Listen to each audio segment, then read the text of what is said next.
everyone, and welcome to my live creative time today. My name's Mandy Witherby from Mandy's Papercraft Creations, and I'm an independent Stampin' Up! Demonstrator in Sydney, Australia. It's great to be here another week. Oh my goodness, can you remember? Do you realize that it's nearly the end of February? Can you believe that we're going into, what are we going into? Summer, autumn, summer, autumn, winter, spring. We're going into autumn. Oh my goodness, this week. Can you believe that? So really, really amazing that time just flies. It goes so fast. So anyway, here we are for another week of some creative fun. So I look forward to some of you joining me today. So while we are waiting for everybody to jump on, I'm just going to bring this live up on my devices so that I can see comments there. So let me just do that now. Okay. All right, so computer is going well. That's ready. And let's bring it up on the iPad too. There we go. Okay, awesome. Everything is working. Very good. I think I've got everything plugged in. I don't have my iPad plugged in actually, but I think I've got plenty of charge on that one today. So that's all good. And what did I do? Now I just wrecked it. There we go. Okay, good. All right, so as you're jumping on, say hi. Let me know that you're here. I love it when you chat with me, and if you're crafting along with me, let me know that as well. It's fun to craft together. If you're not crafting today, then feel free to sit back and relax and watch what I have to share with you today. So we've got some awesome, awesome things. Hey, Linda, how you going? Great to have you here. How are you going? What is happening in your world today? And how was your weekend? Let me know. Let me know. So I'm going to be sharing a few things with you today. We have got the last day today of our Sale-A-Bration promotion.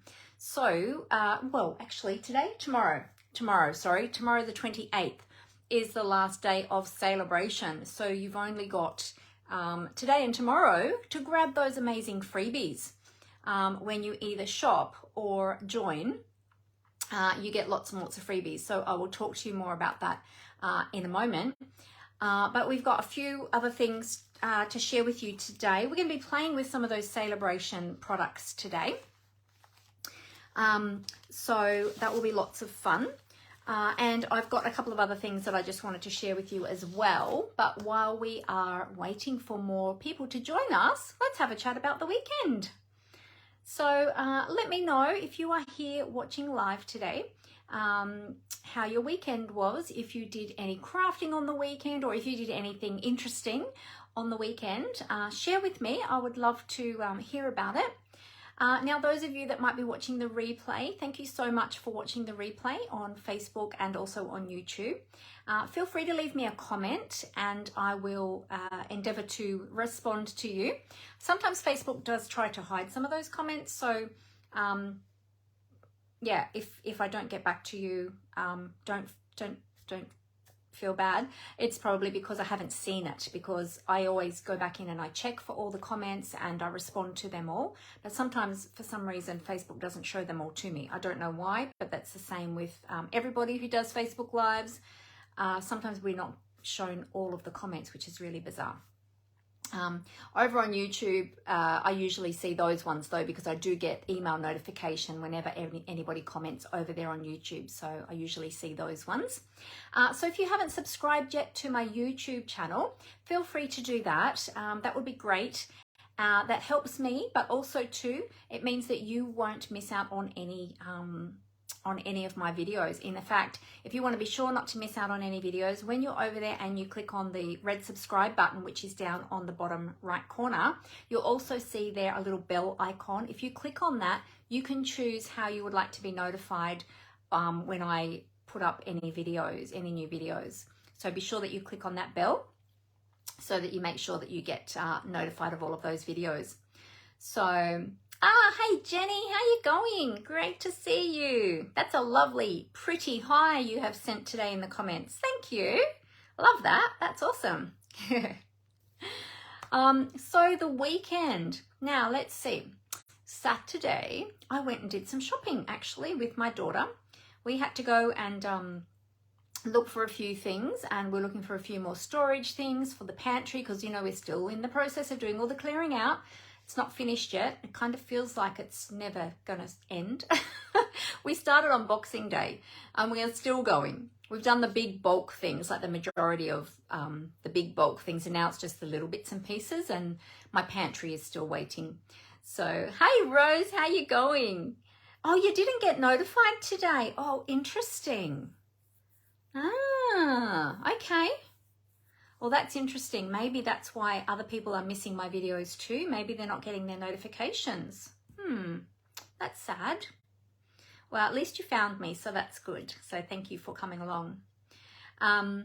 Yeah, so Saturday we went shopping and did a few things. And it wasn't a very long shop because I can't walk around too much still. So yeah, so we did a couple of different stores and then that was it. Came home and had a rest. And then yesterday we did some more clearing out in the afternoon. So we had church in the morning and then came home, potted around for a little bit, and then did some more clearing out in the afternoon. And one of the interesting things was that I stumbled across yesterday was I was going through all my old diaries because I have kept a lot of my old diaries. And so of course I've got to go through every one of them and check to see if there's anything important in there that I need to keep that one, or if it can go in the bin. Most of them have been going in the bin. A couple of them I've kept. But I actually found my little travel journal from mine and John's very first holiday to Hawaii back in 1990. So it was the year after we were married. We actually won the accommodation. So we only had to pay for the airfares and expenses, but we won accommodation in a 5-star resort. So back then, or hotel, back then, you can see a bell icon. Hang on, Amber's just said, whoops, I lost that. I can see a bell icon next to your page name so that I can choose to be notified for all live videos. Ah, there you go. That might be something new in Facebook. So check for that, Rose. Check to see if there's a bell icon next to my name, next to my page name here on this page, on my Facebook business page. See if you can see that little bell icon, and then you can click on there to be notified of my videos. That's awesome. Thank you, Amber. That must be a new thing. Fantastic. Hey, Brenton, how are you? I saw that you went on a really lovely bushwalk on the weekend.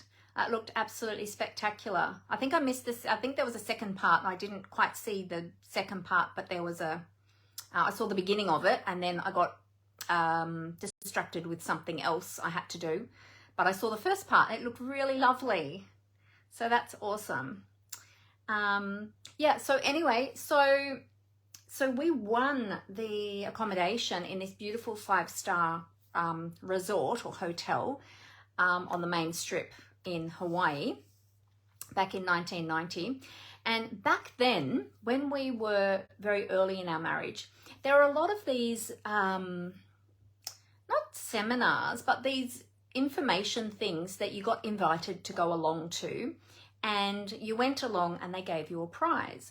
One of them, or a couple of different ones that we went along to were timeshare accommodation, which we never took up the offer. We had hoped that we could, but we couldn't afford it back then because we just, you know, we're newly married. We had just bought our first home. Budget was maxed out and all of those things. But anyway, it was one of those. So we went along to this session and you know, listened to what they had to say. And we did a few of these different things and we got different free gifts every time we went along. We got little stereos and a whole heap of different things we went along to back then, because we were always in for a freebie and to see what was available, and it was pretty cool. But yeah, we won this accommodation to Hawaii. So we thought, okay, well, let's take a trip, because we had hoped to go to Hamilton Island for our honeymoon, but of course we couldn't afford it because we had just bought a house. We'd maxed out our budget, so we just had a local honeymoon in our country. We just went up north just to Queensland and back. So we never got our lovely, you know, tropical holiday. So we thought, well, let's do it. It might be our only chance. We get to go to Hawaii. So we went. Anyway, I found my little journal from that trip, and it was so cool to read through that. So I'm going to sit down with John one night, hopefully this week or maybe next weekend, and we're going to go through and we're going to pull out all our old photos and reminisce of our first trip to Hawaii together. Now, he had been previously with his family several years before that when he was younger, but it was my first time ever going anywhere overseas. I'd only ever traveled in Australia. So yeah, so that was pretty exciting for my first trip overseas, and I was still quite young at the time because I was quite young when I was married. So yeah, so anyway, one of the interesting things was that John got to go to see where the lava was flowing on Mount Kilauea, because back then you could actually go to the lava flow and watch it flow. And he came within 20 meters, I think it was, of where 10 feet. That's right, within 10 feet of the live lava flow. It was flowing very slowly. Anyway, so I wrote all about that, and I was very detailed, and Amber was pointing out how detailed my descriptions were of our trip. Well, I'm glad I did now, because now it's great to remember all of those things that, you know, we'd forgotten about, or they'd been pushed to the back of our memories. Anyway, the other interesting thing was that we nearly missed our flight from Honolulu over to the Big Island. I think, was it that one? Yes, I think it was that one, which is interesting because a few years ago when we took the kids we did catch the flight, but we only had like 20 minutes. Oh no, it was New Zealand. It was New Zealand to Honolulu. That's right, because we had an overnight stopover in New Zealand. But the funny thing was, we'd called a cab, but the cab didn't come. And so then, like, we were waiting about 15 minutes. Then we called again. And by the time the cab came and then got us to the airport, we only had 20 minutes to check in for an international flight. But apparently we got on the flight. I don't remember that part. John remembered it when I told him last night. He remembered about it, but I had totally forgotten about it. Anyway, the funny thing was, a few years ago when we took our children to Hawaii, which was their first trip overseas. Oh, I think, had Jake already been overseas at that point? Because our son went on a European trip too with a friend. I'm just trying to think. No, I think he went after that. Anyway, we did miss a flight. We missed a flight from Kona, I think it was, back to Honolulu. So we'd been in Honolulu, we'd gone to Kona, and then we were flying back to Honolulu. No, Maui. Then we went to Maui, I think. I can't remember which way it was. But anyway, we did actually miss a flight.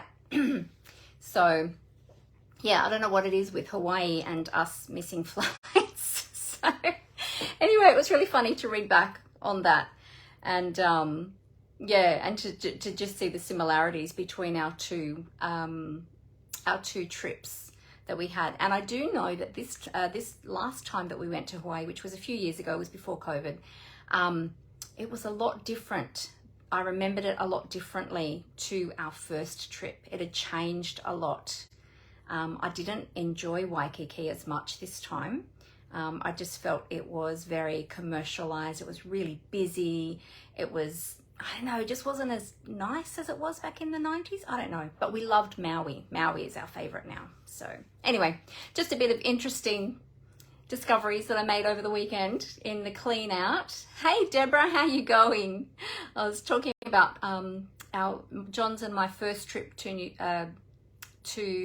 Hawaii in 1990, and our more recent trip a few years ago with the kids. So yeah, missing flights and all sorts of things. So, and interestingly, I'll tell you one last interesting thing about that first trip and then we'll jump into some crafting.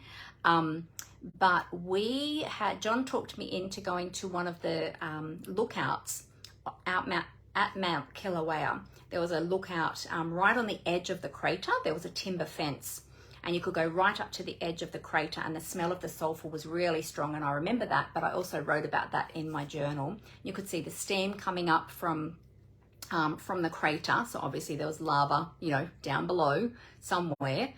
But the top had that, you know, grey crust on it, but you could see all the steam vents. Anyway, shortly after we came back, I think it was only within a month or two after we came back, the main crater actually erupted. And we heard about that on the news, and I was like, oh my goodness, because I was petrified. I remember being petrified. John talked me into going up there, and I'm like, no, what if something happens? What if the volcano erupts? Like, we're gonna die and all these things. I was so scared, but he talked me into it, and I did it. But that eruption actually took out that eruption that came shortly after we were there, took out that actual lookout area. And we heard about that, and we were like, oh my goodness, that, you know, we were just there. It was really, yeah, it really scared me. And then when we went with the kids, we went to the information center up the top near the crater, but sort of it's a distance away, because you can't get close to that crater anymore because it's, you know, not that stable nowadays. But they actually said, they had pictures and everything, and they showed where that lookout was. If anyone's been to that lookout, let me know. I'd love to hear about it.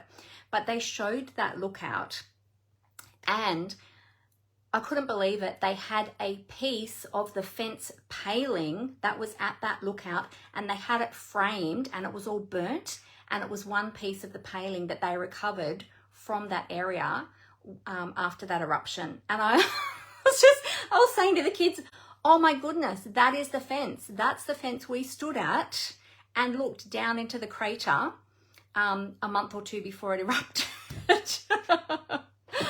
Oh, scary. See, I should have trusted my instincts. And I mean, we were okay when we went, but should have trusted my instincts. See, I knew it wasn't safe. John talked me into it.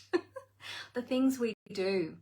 Oh my goodness. So anyway, so that was just interesting, and finding that little travel journal yesterday just brought back all those memories again. Yeah, but apart from that, it was a great trip. So, oh dear.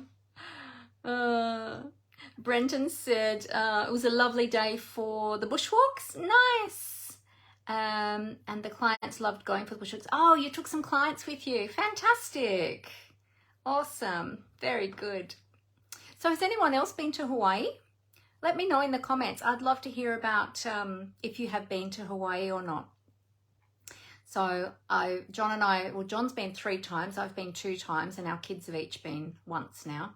But last time we got really, really sick. So Jake got sick first, then he recovered, then Amber and I both came down really sick at the same time. He got the flu, Amber and I got a tummy bug. I ended up in hospital in Honolulu. And we had to postpone our flights home because I was so sick and so weak that I couldn't get on the plane. I couldn't get out of bed. Well, I went to the hospital. They rehydrated me, dosed me up, and then sent me back to the hotel. But yeah, so we're just like, oh, don't really want to go all that way again. Oh my goodness. And getting sick overseas, so expensive. Oh, thank goodness we had health insurance, but it took us, we had to pay up front, and then it took us 3 months for the claim to be approved and get the money back. So I don't know what people do if they don't have the money. I don't know. Anyway, no. Yeah, Amber says, never come on holidays with us. There's always something. Yep. Jake fell over on our first day. I think was it the first day, Amber? He fell over when we went to the Big Island. It was our first day on the Big Island. And he fell over. We went to see some of the old lava flows. The lava's not flowing, but some of the old lava. And he was running along a path, mind you, and he fell off the side of the path, rolled his ankle, and took a huge, great big chunk out of his knee. Well, he was in agony and couldn't walk. And thankfully, I always travel with a first aid kit, being mum, always travel with a first aid kit. And so thankfully, I had the first aid kit with me. I had to clean up his knee, had gravel in it. Oh, it was disgusting. It was awful, and it was so deep, and he was in so much pain. So for the rest of the trip, he couldn't swim because he had this big wound on his knee. Did he hurt his hip as well? He grazed his hip or something too, didn't he, Amber? I can't remember. Yeah. Anyway, so that happened. Then he got the flu when we got to Maui, I think it was. He got the flu. Then so he missed most of Maui because he was sick in bed, sick as a dog. So we went down to the pool and did other stuff, left him sleeping in the in the hotel. Then when we got back to Waikiki, Amber and I got sick, and I got really, really sick. She recovered pretty quickly within about 24 hours or so. And then they all left me in the hotel, and they went down and they went paddleboarding and had fun and stuff without me. And then I had major FOMO when I saw all the photos afterwards, because I would have loved to have paddleboarded, but I could barely stand, let alone stand on a paddleboard. Oh, he did go paddleboarding. Okay, so his knee must have healed by then. But I was sick in bed at the end of the trip. Yeah, so it was just, yeah, don't come on holidays with us. Something always happens. Mind you, I think when John and I went to New Zealand in 2019, which was our last holiday before COVID, our last overseas holiday, I don't think we had any eventful things like that. I think apart from a bit of travel sickness with the windy roads going down to, where were we going down to? Oh, I forget where it's called. But we had to go down through the mountains. It was really windy and I got a bit travel sick, but just feeling really yucky. But that was it. So that was a good trip. But anytime we take the kids anywhere, someone always gets hurt, injured, sick, something. So, oh, Brenton said Hawaii's on your cruise list of destinations. Oh, awesome. It's so beautiful. If you go, hopefully you'll get over to Maui, because Maui is beautiful. And the big island of Hawaii is really interesting. The landscape is like a moonscape because of the volcano. So it's very volcanic on the big island. And that's where Mount Kilauea is. And that's where there's, still to this day, I believe, there is the volcano is flowing. So I don't think it ever stops. I think it just continues to flow. But it's really interesting going to the Volcanoes National Park if you get a chance to. Yeah, it's really, really interesting to go there. Yeah, but Maui is a beautiful island. It's very pretty. Waikiki, yeah, unless you want to go shopping, go to the big, go to the outlets and things like that and do a bit of shopping. But yeah, Waikiki itself's not, we didn't like it anymore. It's just changed now. I don't know, that was a few years ago though. Maybe things have changed again since then, who knows. Actually, if you go on the other side of, so on Oahu, which is where Waikiki is, and Honolulu, if you go over to the other side of the island, it's beautiful over that side. Yeah, the side where Waikiki is, it's like the Gold Coast on steroids. It's full on, people everywhere. But the other side of the island is beautiful, and the other side of the island is where they film a lot of movies. And we actually went to a place called The Ranch where they film a lot of movies. They filmed King Kong. Actually, we were there when they were filming King Kong. They weren't filming on the days we were there, but we saw some of the sets, which was really, really interesting. They filmed the Lost series over there, if you remember that series. And there was a show, NCIS Hawaii, I think it is. John was watching, I don't watch it, but John watches those shows. And I was watching the other day and I said to him, I'm sure that's where we went at the ranch, and we went to visit the bunkers up the top where they filmed Lost, some of the Lost series and some of the movies. And I'm sure that that's where they film NCIS Hawaii. I don't know, I could be wrong, but it looked like that side of the island and it looked like those same bunkers. So interesting. Anyway, I was like, oh, that looks just like where we were. Yeah, definitely. If you go to Hawaii, don't just stay in Waikiki, Brenton. Try and get over to the other side of Oahu. And if you have the opportunity to get over to Maui, go to Maui. Lanai is beautiful. It's a really quaint little town. Yeah, it's just really lovely over there. Anyway, we should get onto some crafting. That's why we are here today. So Yes, and the shopping is great too if you want to go to the outlets. So there's a great big shopping center in Honolulu which has hundreds and hundreds of stores, and it was our first time seeing the Disney store, our first time in a Lego store, because that's before the Lego stores were over here in Australia.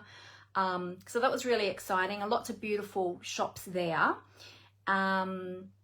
And then there's the outlets as well, which are out of town, but you've got all your brand label stores there where you can get stuff really cheap. So yeah, I mean, if you want to go shopping, then they're the two great places to go. Yeah, if you like a bit of shopping. So anyway, so that's a bit about Hawaii, a bit about my weekend and my discoveries and reminiscing over trips. So it's always fun. All right, let me talk to you a little bit about crafting now. Feel free to keep sharing with me as well as we are going along. Oh, Linda said she's going away next week to Tasmania. And you're taking your dog and you're going on a big boat. Oh, wow, that sounds really exciting. It'll be interesting traveling with your dog to see how that goes. But Tasmania is on my bucket list. I've got friends down there. I've got team members down there. I've also got family down there as well. I've got an aunt and some cousins down there. So yes, it is on my bucket list, and I believe it's beautiful. So I really hope to get there at some stage. But yeah, it's, in terms of traveling overseas, I don't know that I'd go any further than New Zealand nowadays. I think I want to get back to New Zealand. John and I both want to get back to New Zealand. It's really, really beautiful in New Zealand. We toured the South Island and it's so pretty. So, so pretty. Oh, you've been to Tassie, Brenton? And you loved it. Yeah, I've seen so many photos. It looks so beautiful, except I will not go in the winter. Too cold for me. All right, let me tell you a couple of things. So, as I mentioned before, tomorrow is the last day of our Sale-A-Bration promotion. So we're going to be playing with some Sale-A-Bration items today, and we're going to make a fun fold card today. So we did a fun fold card last Monday, a bridge fold card, and today we're doing a different type of fun fold card. It's one I've done before a really, really long time ago. I don't know if it was last year, year before. I haven't made this particular one for a while, so I'm bringing it back again, and we're going to play with that one today with some of the beautiful designer series paper from Sale-A-Bration. So, hey Danielle, great to have you with us. I am going well, thank you. I hope you are as well. So during Sale-A-Bration, with every $90 purchase, you get to choose a free Sale-A-Bration item from either the Sale-A-Bration brochure or from the additional items, which you'll find in the online store when you shop there. So don't worry if you don't have a copy of the flyer or if you don't have a copy of the brochure, you can still shop because those items will come up in your in the online store when you have your qualifying order of $90 or more. So check those out. Great time to grab some freebies. And you've only got 2 more days, today and tomorrow. Not even a full 2 days because we're partway through today, or halfway through today. Also too, if you love Stampin' Up products, or perhaps you're just getting into crafting, perhaps you're just starting out on your paper craft journey, then it is a great time to consider purchasing the starter kit, because with the starter kit you can put whatever items you like in there. It's not a determined starter kit. The only thing is with during Sale-A-Bration, you can choose to get the new boho blue mini machine in your starter kit. Now that is only available for today and tomorrow. After tomorrow, the boho blue mini machine will not be available anymore, but the ordinary white one will be available. But you can get that as part of your starter kit, or you can choose the white one. If you don't want a blue one, you can choose the white one. So if you would like to join during Sale-A-Bration and you want one of those mini Stampin' Cut and Emboss machines, now they are already worth $110 just on their own. So if you purchase them outright outside of Sale-A-Bration, they are $110. But you can get that, plus you can choose $315 worth of product in your starter kit and only pay $210. So how amazing is that? So you're actually getting $215 worth of value for free. So there's an option with the white machine or an option with the boho blue machine. And then the other option is if you don't want a mini Stampin' Cut and Emboss machine, you might already have one, not need another one. There is an option for you as well.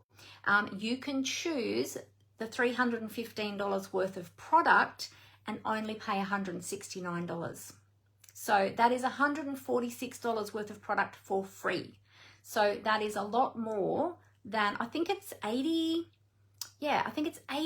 more than the standard starter kit option, because the starter kit is always available, but usually you get $66 worth of product for free in the starter kit, which is great. That's a fantastic offer. But at the moment during Sale-A-Bration, you get an additional $80 for free. So a total of $146 for free. So it's the best deal. Getting the starter kit is the best deal, especially during Sale-A-Bration. So you've got until tomorrow. This is going to end on the 28th of February, tomorrow. So if that is something you've been considering, then be sure that you don't miss out by the end of tomorrow. And I would love to have you come and join our team. We have a beautiful, beautiful stamping community in our team, a crafting community, because not only do we do stamping, a lot of the members in our team do a lot of other crafts as well, other paper crafts and other crafts aside from paper crafts. We've got knitters, crocheters, painters, oh gosh, what are some of the other crafts that sewers, all different types of craft. And it's just really lovely being in a community with other like-minded people who love craft as much as we do. So yeah, so it's really awesome. Thank you, Amber. Amber has just put up my host code for this month, which is February. She's put that up in the comments. Here it is here. If you are shopping with me, be sure to use my host code. If you spend over $75, you'll get a thank you gift from me. And remember, if you spend over $90 before Sale-A-Bration ends, you'll also get a free Sale-A-Bration item that you will get to choose as well in the online store. So lots of great reasons to shop or to join at the moment until the end of tomorrow, the 28th of February. Now, of course, as part of being a Stampin' Up! Demonstrator, we have so many perks, which are awesome. We get the opportunity of getting new products early, which you might remember last week. Oh, I think I put them away. Last week I was showing you, I've got the flyer here. I was showing you the new products from the online exclusive that are coming out in March. These ones here from the Hello Irresistible suite. So these will be available from the 1st of March, but as demonstrators, we actually get stuff like this early. So any new release products, we get our hands on them usually a whole month earlier. So that's why I already had those. So we get those perks. We get free catalog from Stampin' Up! With every new catalog release. We get a free catalog from them. So we don't have to purchase them. If we want multiple copies, then we can purchase additional copies, but you do get one free copy, which is awesome. We have Stampin' Up! Events for demonstrators only that we can attend if we want to. There's so many different things. And the best thing is you get to meet so many other beautiful, beautiful people. I have made so many amazing friends through Stampin' Up! People that I never would have had the opportunity of meeting without Stampin' Up! So yeah, some of my closest friends are now my friends through Stampin' Up! So yeah, so that is a lovely thing too if you would like to meet more people. So hey Sharon, how you going? Great to have you here. And Glenda's here too. Hey Glenda, how you going? Great to have you here as well. Now let me just see. Oh good, Danielle said that she's going well. Fantastic. It was Sharon that asked about the host code. Thank you, Amber. Thank you for putting that up. Sorry, Sharon, I was busy talking. I didn't see your question there.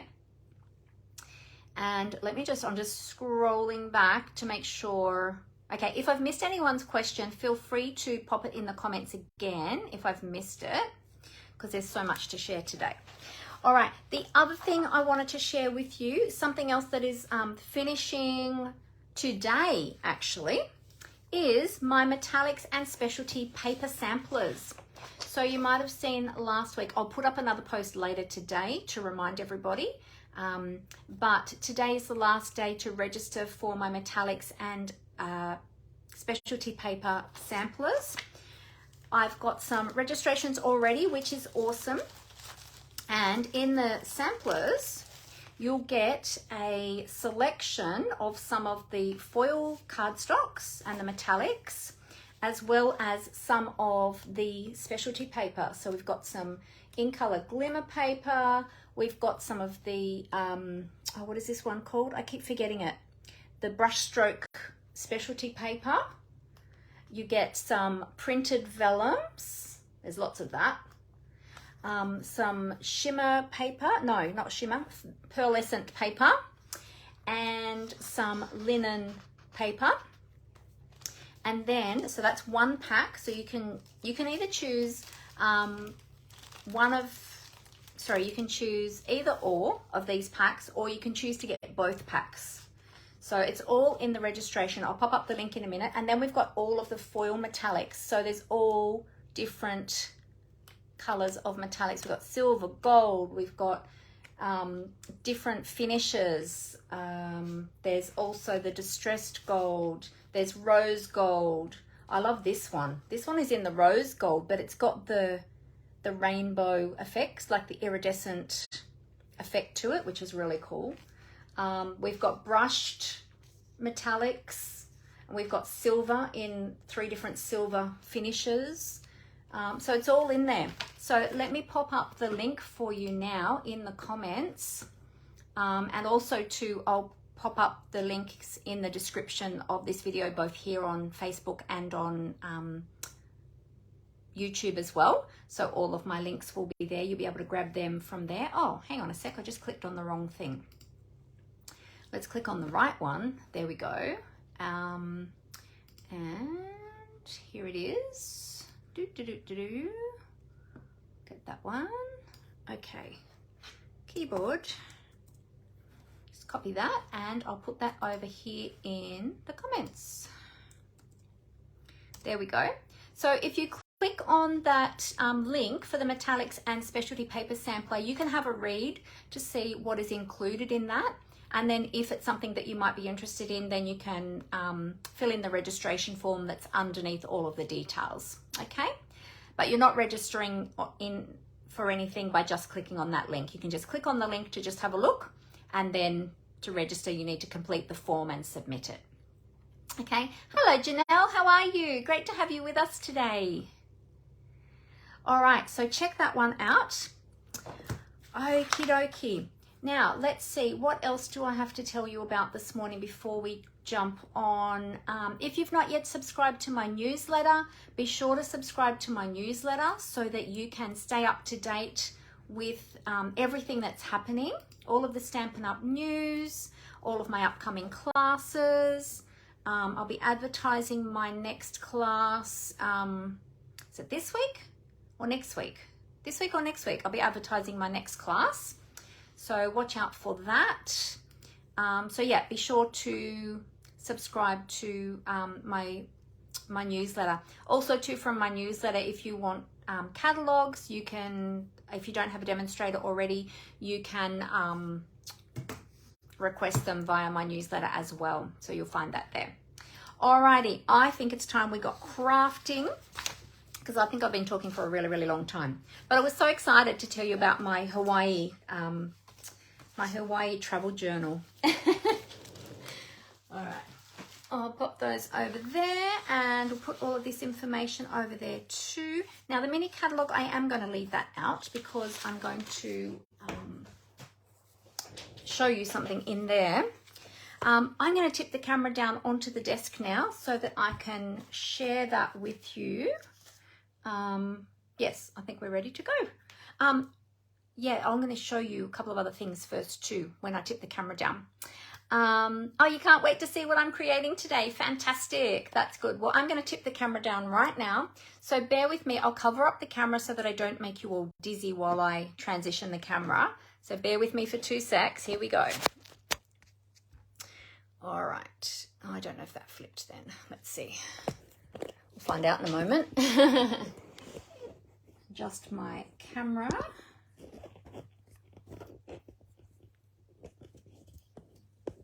Tighten the thing up. It might be a little bit squeaky while I just do that. Okay. Now let's see, did I flip that the right way? I'll adjust my lights while I'm waiting for my computer and iPad to catch up, because we do have a little bit of a delay. There's about a 30-second delay. Oh, I did. Good. Okay. I did flip that. That's awesome. All right. I just need to move everything up a little bit. Let's go up here a bit so that we've got enough room to craft. I've got some large grid paper on my desk today because I thought, you know what? I need to use up my large grid paper. I'm always using my small grid paper, and I'm getting a bit low on my small grid paper, and I thought, oh, I need to buy some more. And then I thought, hang on a minute, I've got all that large grid paper. Why aren't I using that? Just lower that a little bit more. There we go. So I thought, you know what? I'm going to get out some of my large grid paper today. So this one is from the In Color grid paper. And this one is the Tahitian Tide. So it's the, I think it's still available. I didn't check actually. Does anybody know if this one's still available? You know what I'm going to do? I'm going to pop these on here and move this up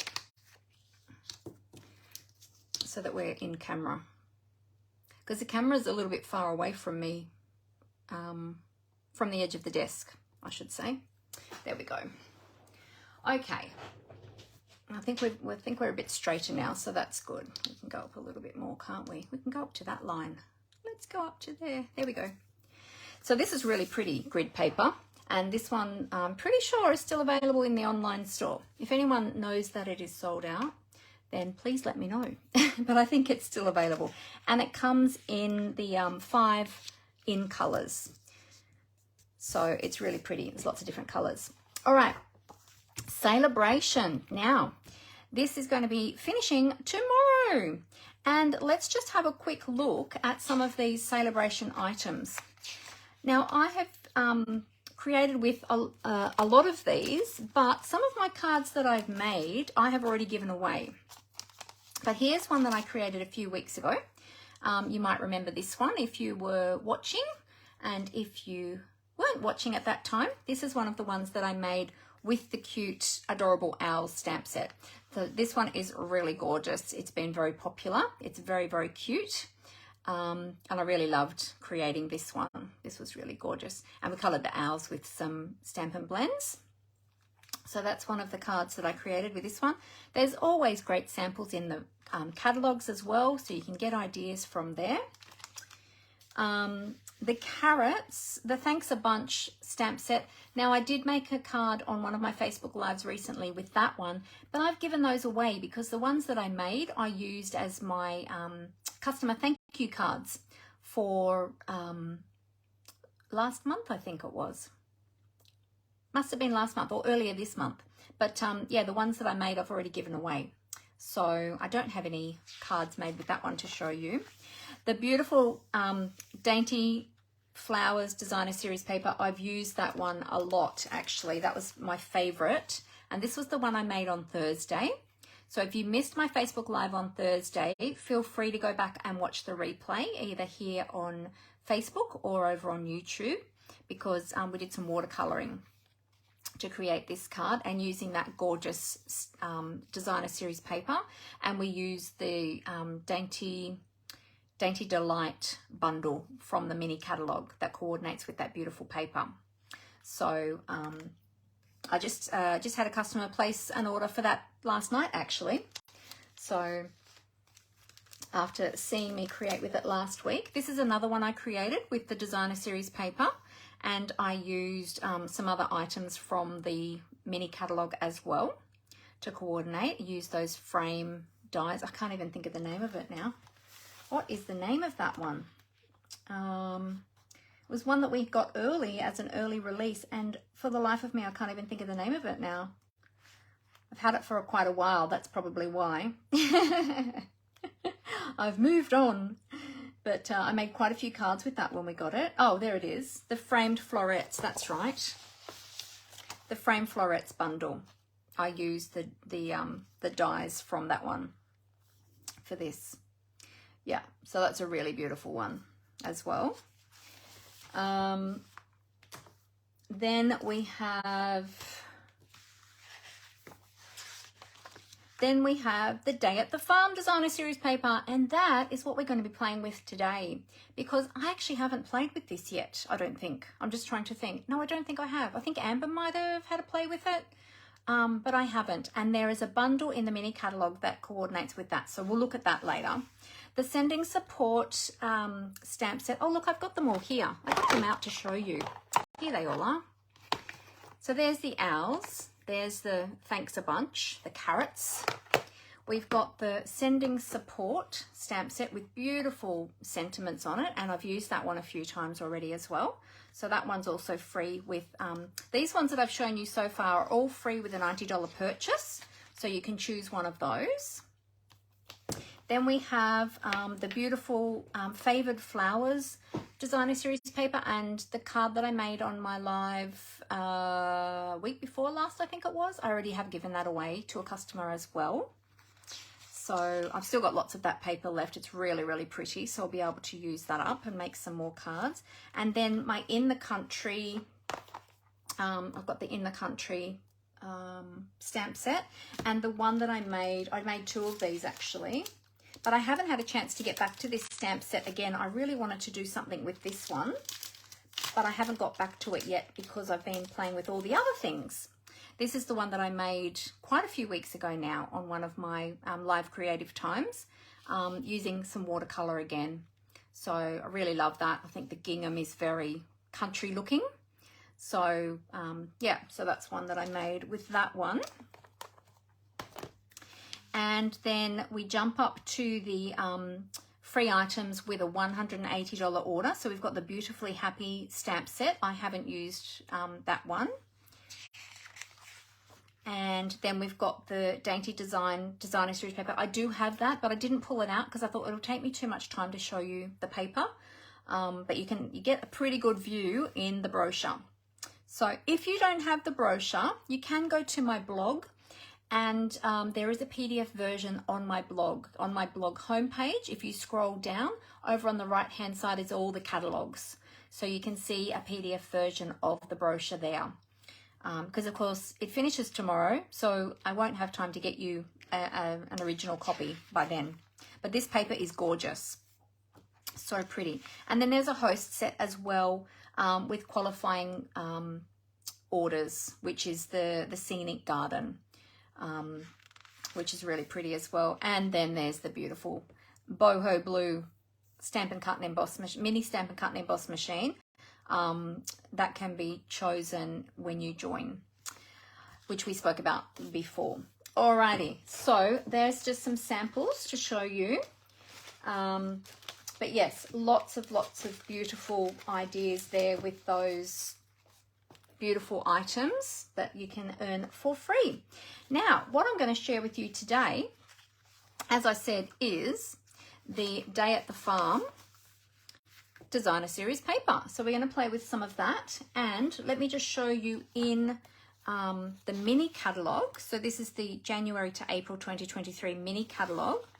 There is a coordinating stamp set, which is this one here, On the Farm.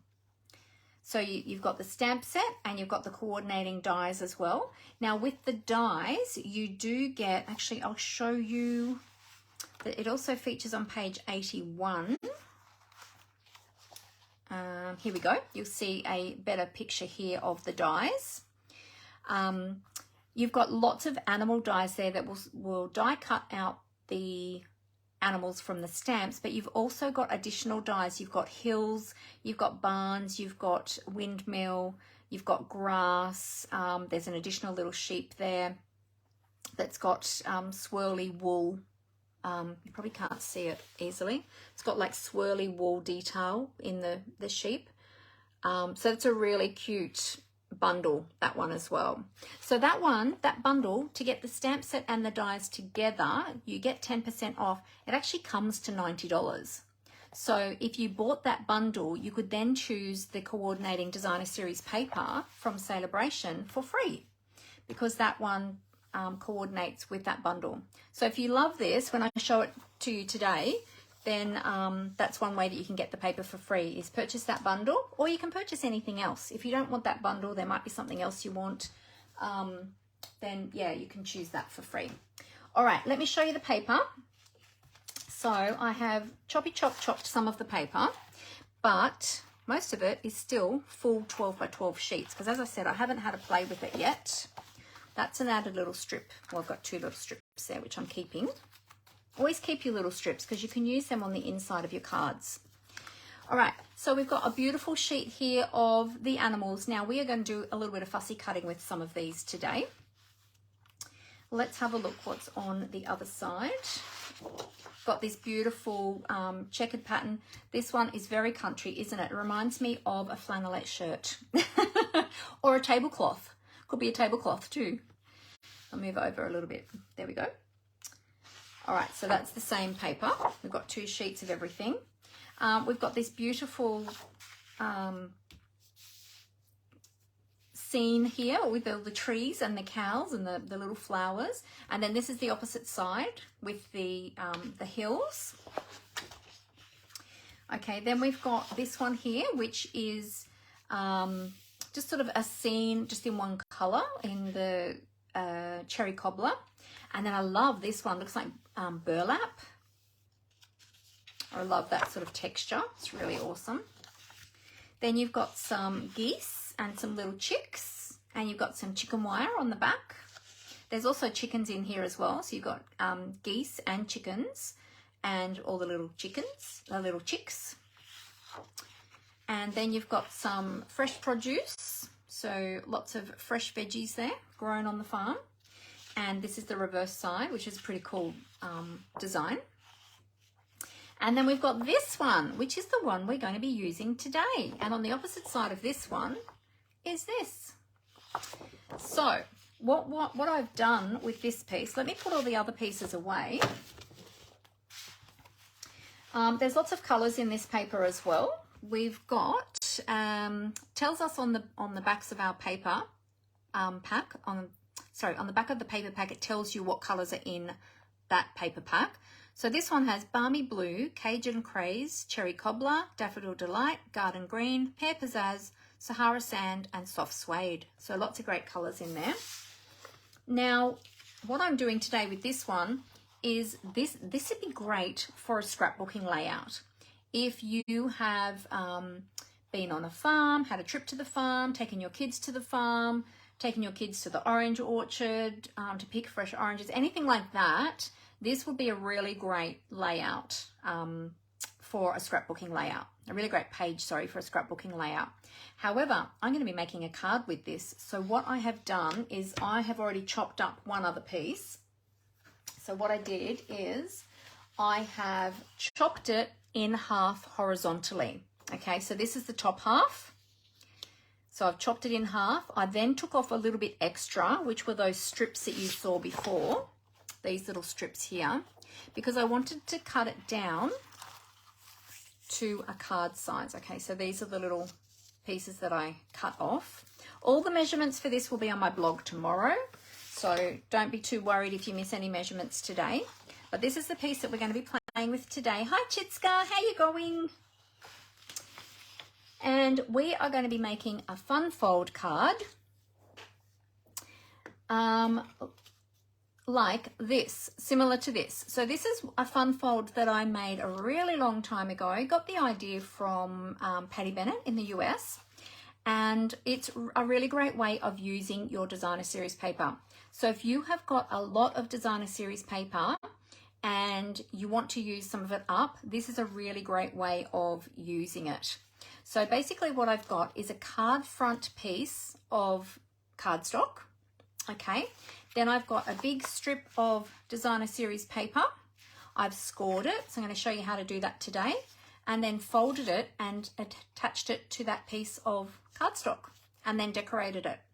So that's what we're going to do today. And because we've got a beautiful scene here, we're just going to add some of those additional animals to here. Might add some glitz to the clouds, do a few little things. And what we're going to do is we're going to utilize the inside part here for our journaling. Because on this card, what I did is I added some little frames in here to write on, and I could have added an extra one here to write on. But because we're using a whole scene today, I don't want to cover up that scene. So we're going to utilize the other side to have our journaling on this part of our card. If you wanted to, you could even have a journaling panel on the back of your cardstock if you wish. Okay, so that's the design that we're going to do. One other thing I just wanted to show you before we make this card is one of my team members used this designer series paper in our team swap recently. So with every new catalogue, we always have a team swap, which is always lots of fun, gives us lots of ideas. This one came from Beverly, and Beverly made this card using that beautiful cherry cobbler paper, and she's used some of the dies as well from the mini catalogue. So she's cut out some hills and the windmill there and popped them on a little label. Doesn't that look awesome? And she's just done a very simple design and just angled the pieces, but we've got some of that yellow pattern in the background there from the designer series paper. That's another great way of doing, look, she's even done some stamping of some hills on the inside from the stamp set. But that's another great way of using your designer series paper. So I thought that I would show you Beverly's card today as well. Had shown it previously, but because we're using the paper, I thought, oh, it's great to show this one today too. So I love that one. Alrighty. Okay, so what we're going to do, now I started with the other piece. All right, and this is the other piece. I was hoping to get this finished so that I had a finished sample to show you, but I ran out of time, so I didn't get it finished. But basically, this is what it's going to start with, only we're using the other part of it this time. So we're using the top part rather than the bottom part. But then we can do added decorations on here. We're going to add a panel on there and our journaling panels on the inside. So I'm going to show you how to do it with this piece here. And we're going to complete this one today. And my other card that I didn't get finished, we're going to complete that another day. Now, if you're looking for any of these products, you can find them in my online store at the moment, okay? So if you go to mandyspapercraftcreations.blogspot.com, or you can go to my website, mandywitherby.stampinup.net, either of those, click on the Shop Now button. That'll take you through to my online store, and you can find all these products there. Remember, this is my February 2023 host code, so if you're shopping with me, be sure to use that. And with orders over $75, I will send you a thank you card. All right, let me grab my scoring dimensions. So what I did is I took that I'll show you with the full piece. I took the full piece, okay? I turned it sideways on my trimmer. I lined it up against the edge here, so the left-hand edge there, and the bottom edge of the trimmer, which you can't see because my camera's not me going that far. So I've lined that up at the bottom edge. Can you see that on camera? Just wait for it to catch up so I can see if you're actually seeing that. Yep, okay, so line it up in that bottom corner, and that's going to be your 6-inch cutting mark or scoring mark. Okay, so then you just cut that in half, and you end up with those two pieces. Now, I'm not going to cut this one because I want to keep that as a full piece. I might decide to do some scrapbooking with that. Then I took off a little bit extra. So what I did is I measured this. I then wanted this to be 14.25. So I then took this piece and measured on the short side at 14.25.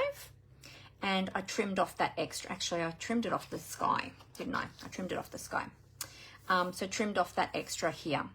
So then that way when you fold it, it's onto your card front piece. You're going to have that little border around the edges. Okay?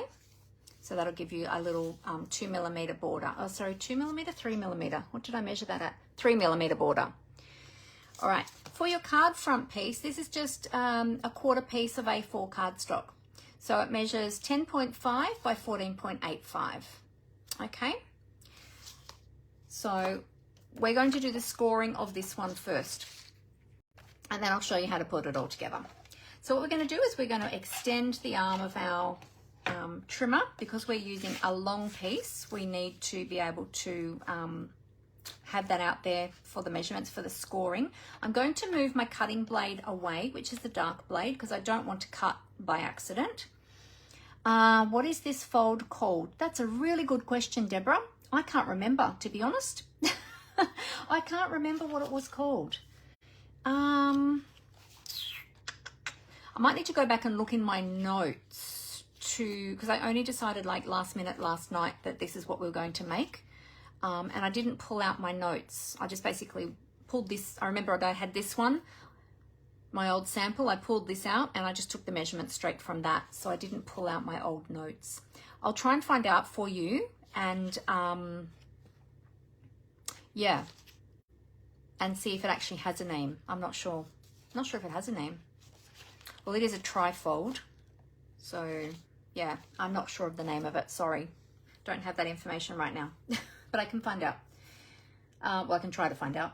All right, so what we're going to do now is we are going to score this at, so I'm using my measure along here and I'm measuring from the left-hand side. Accordion fold. Thank you, Amber. I think that might have been what it was. Yeah, accordion fold.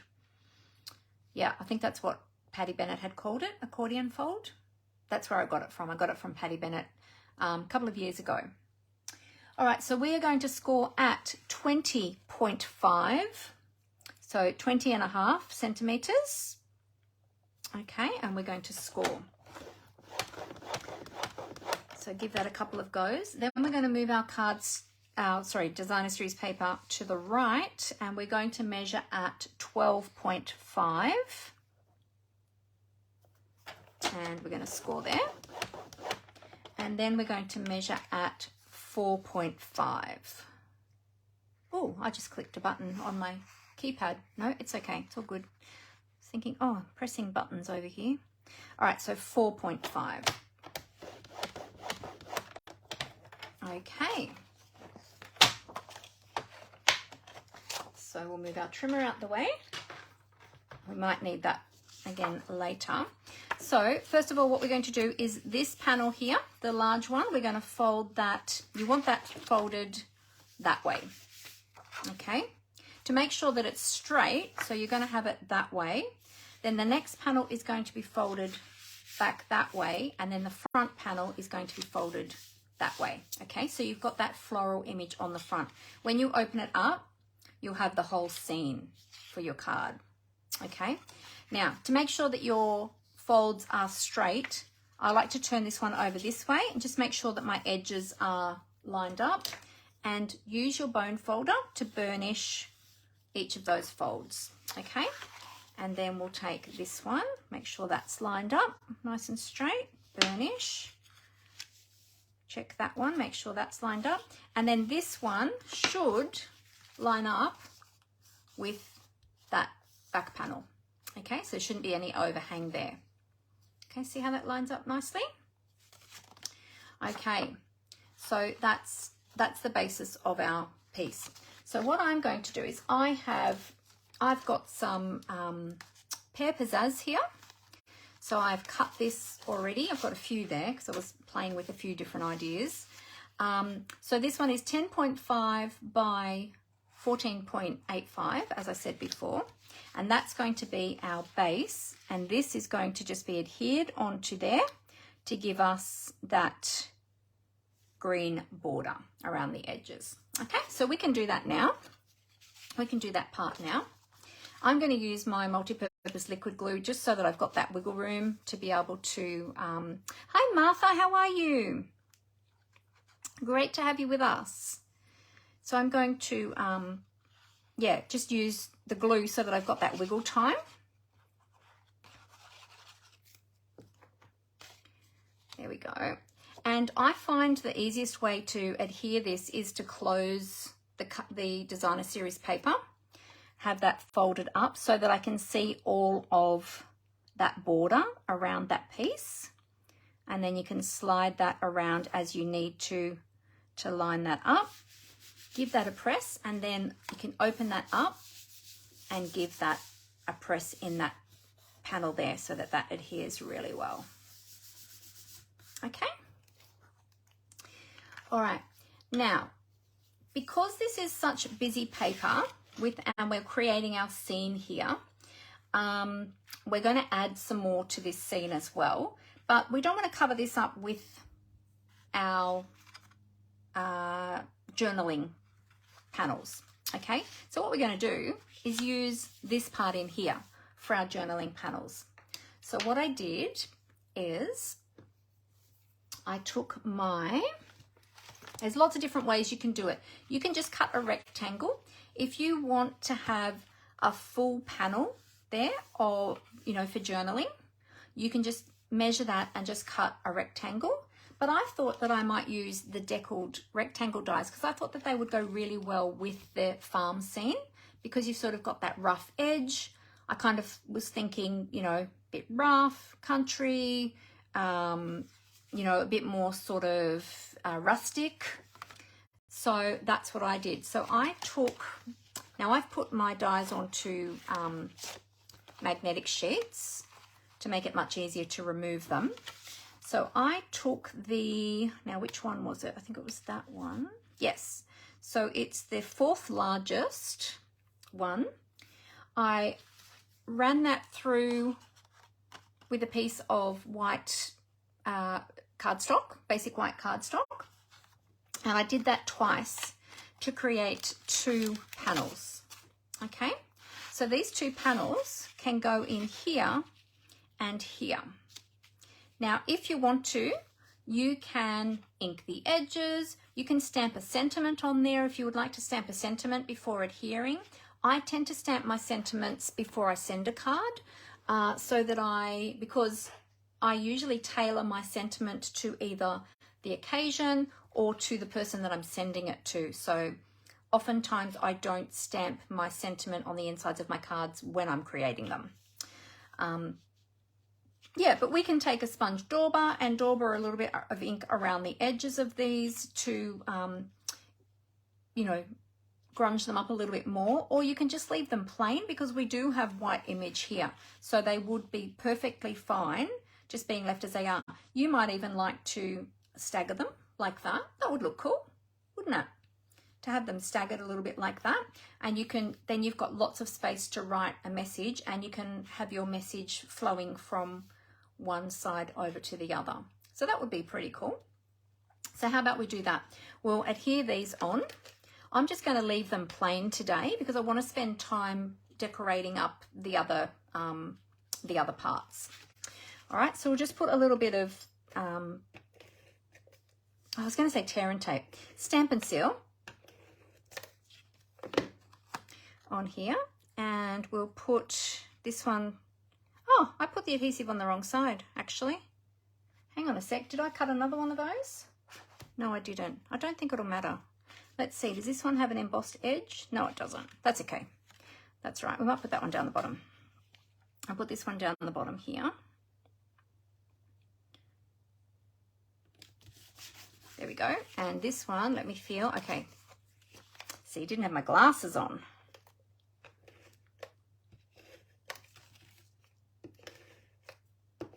So this is a really, really easy fun fold, and I've got glue on me, and it's a great way of using up some of your designer series papers. All right, so I'll put this one up here. Where's that fold? Oh, it's there. Hard to see with that image, the design, I should say. There we go. Okay, so then when I'm ready to send this, I'll stamp my little greeting probably up here, and then I'll do my to whoever, and then under the greeting I'll be able to write my message and continue it over here. Now you don't want to put a panel on this because that's the front of your card. Okay, so that's our journaling pieces. This is the front of our card. So we're going to decorate this up.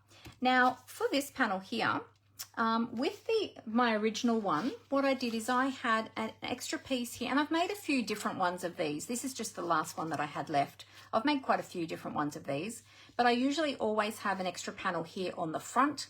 Sometimes I've made them larger so that they've covered up the one that's underneath, and then I've decorated them up, put a little sentiment on there, added ribbon, etc. There's lots of different ways you can do it.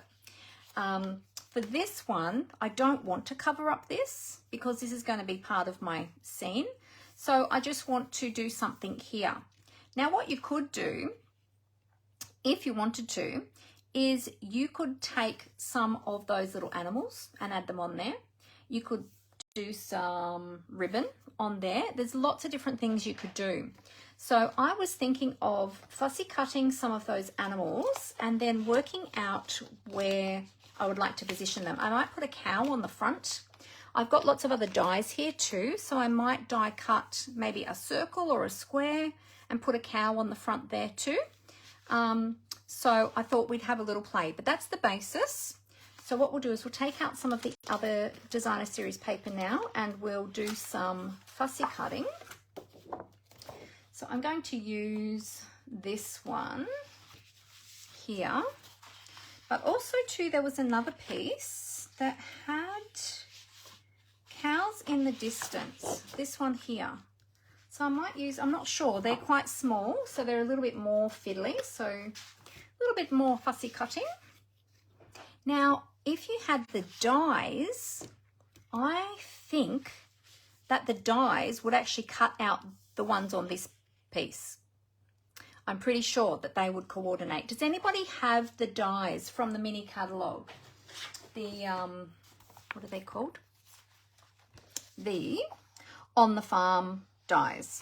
Does anyone have those? But we have these images here. We've got the same sheep, the same cow, the same pigs. So they are exactly the same images. They are exactly the same size. And Stampin' Up! Does make the dies coordinate with some of the designer series papers when we have coordinating papers with our dies. So I dare say that they are going to cut out. Okay, so that is, keep that in mind. If you've got the dies, you can just die cut them. I don't have the dies, so I'm going to be doing some fussy cutting. All right, so let's put our card base over to the side. We'll do a little bit more work on that once we do some of this fussy cutting. I'll take my snips and let's see. I want to cut out some images that are near the edges. So we've got, actually, you know what too? We could, ooh, some of these images that are near the edges, you could even use those. I'm going to cut this one out. So I'll do a little bit of, I'm just going to cut them out of the paper first. And then I'll fussy cut them. I might want a full cow as well. So we'll go across here. In fact, I probably should have just cut that with my trimmer. That's okay. Let's just do a little bit of snippy snip snip. I'm going to grab my glasses. I always need to wear them when I'm fussy cutting because, you know, you get to that age and your eyes don't work so well for close-up things. All right.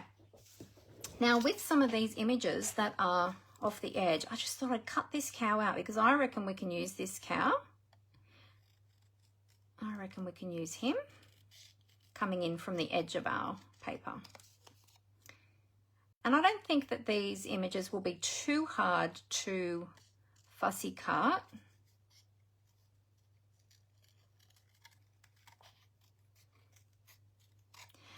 Back in the day, many, many years ago when I started crafting, so how many years ago? 23 years ago. So I remember it was when my son was 3.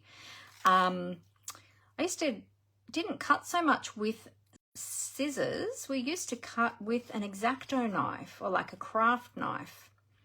That's how we used to cut most things. I don't actually use my craft knife much these days. Hardly ever, actually. Which is interesting how, how things change. All right, so that we've got that little cow. I don't know that we can use the little piggy butt, so I think we'll just get rid of the little piggy. But I want some of these other characters, not characters, animals, some of these other animals. I want these ones here. So let's cut out the little piggies. I want the full piggy, not just the piggy butt. I want the piggy, and I'm going to want the cow. I'm preserving some of these flowers too because I might be able to use some of those flowers. Oh look, there's a little tiny piggy. We can save him too. Save the piggy. All right, and then we'll want a full cow. I think I want a full cow for the front. So, all right, so let's do this cow. So does anybody else, I asked before, but I didn't see, did anybody comment? Does anybody else have the bundle, the On the Farm bundle? Let me know if you have it. I would love to know. I've seen a few cards made with it. It looks really cute. Now, my family are actually from the country. My mum and dad grew up in the country. Not so much with animals on the farm. Well, I think they had chickens and things like that. I don't think they had cows though. But they were, well, my dad's family were grape growers, and my mum's, a couple of my mum's sisters married into grape growing families. So I kind of grew up holidaying in the country with the chickens on the fruit blocks, as we call them, grapefruit blocks, and my uncles and aunts on their fruit blocks, they also grew other vegetables and things like that too. So we were forever picking not only grapes, but of course the grapes don't grow all year round. They only grow in the summer. So, or they get harvested in the summer. But they had lots of vegetables. I remember picking peas, and I remember one of my uncles, he had some of the peas growing, I'm pretty sure they were growing between the vines. And I will never forget getting stung by stinging nettle when I was picking the peas. Oh my goodness, that stinging nettle stings. I will never forget. It stings so much, and it stings for such a long time, and there's not a lot you can do about it. Oh, they're horrible things, those stinging nettles. So there's our little cow, our full cow. Yeah, but we had, so lots of peas. There was lots of tomatoes. One of my uncles had glass houses where he grew lots of tomatoes. What else did they grow? Pumpkins. Silver beet. One of my uncles was renowned for his silver beet. And I never used to eat greens when I was young, but I loved his silver beet. He used to call it green beet because it wasn't actually silver. It's green, of course. A lot of you would know it as spinach, but it's actually silver beet. And did you know about the best way to have your grapes, if you're eating yellow grapes, is to eat them when they're yellow, not green? Because when they're green, the sugar hasn't formed properly in them. Not formed, they're not ripe when they're green. It's like any fruit. If it's green, they're not ripe. The best way to have your grapes is when they are yellow, and they are so beautiful and sweet. Now, it does depend too on how early they've been picked. Sometimes if they've been picked too early, or if they've been pumped up with goodness knows what, then that's not always the best. But the best way to eat them is actually straight from the vine. Although you want to wash them first because they do get treated with chemicals. But yeah, yellow grapes, straight off the vine, nice and warm from the sun, and they are so sweet and beautiful. They're yummy, yummy, yummy. We don't buy grapes so much now because of our little Callie. If we drop anything, she's there in a flash and she eats it, and grapes are very, very toxic to dogs. So we don't trust her, so we don't tend to have grapes or sultanas in the house anymore, which is very sad because we love both of those. Well, I love sultanas, but my kids love grapes. But yeah, we just can't trust Callie at the moment, so until she's better trained. You used to dab a blue bag on stinging nettle stings as a kid. It stopped the stinging. Oh, a blue bag. Was there something special in the bag? That's really interesting. I haven't heard of that. I'm trying to remember what we used to do for stings for stinging nettle. Yeah, I can't remember what we used to do. But gee, they hurt. They stung like crazy for ages. Ice, I guess, would probably be the best thing for them, thinking about it nowadays. But of course, when you're out on the block, you don't have ice. If you're out in the middle of the block somewhere. Yeah, had lots of fun having rides on the tractors. And for a little while, I actually lived with my aunt and uncle because I lived in Mildura for a year when I was 14. Because, long story, but it was only Mum and I left. My siblings had all left home because I'm quite a bit younger than all the rest of my siblings. And Mum wanted to move back to Mildura, which eventually she did, but not at that time. And so she sent me on ahead, and one of my sisters got a job there in the hospital. And so my sister and I went on ahead. My sister was living in nursing quarters, so I couldn't stay with my sister, so I stayed with my grandma. And the house, and Mum was selling the house here in Sydney. Now the market dropped out, and long story short, the house didn't end up selling. I ended up living with Grandma for the whole year. However, Grandma got sick at one stage and had to have surgery, and so I went to live with my aunt and uncle while Grandma was recuperating and recovering from her surgery. And I think I ended up living there for about 3 months because Grandma was sick for quite a while. I think it was gallstones or something. Anyway, yeah, and so I was living on the block with my cousins and my aunt and uncle, and this particular aunt and uncle were one of the ones that had the fruit block. So I got to see a bit more of what goes on a day-to-day basis on the fruit block. And tell you what, it's hard work. Gee, they work hard out on those properties. My goodness, it was very hard, very stressful. Yeah, but oh, take my hat off to them. Gee, they work so hard. And I did get to do a little bit of work with the fruit. I helped to, I don't remember what they call the process now, but they were taking all the fruit off the drying racks, and they put them onto big, they do things very differently now because a lot of it I think is automated, but this is back in the manual labour days, and they put them onto big, I think they were Hessian sheets, and then they rolled those big sheets up, and the fruit rolled up into big wooden boxes that then the big trucks came to collect with all the dried fruit, because my uncles grew sultana grapes. So they were harvesting them as sultanas. So they would pick the fruit would go out onto the drying racks, and they would dry there in the sun. They stink like crazy. They smell awful when they're drying. And when you go through Mildura during the summer times and all the fruit's out on the drying racks, you can smell it in the air. It smells horrible. But the sultanas are beautiful. They taste beautiful.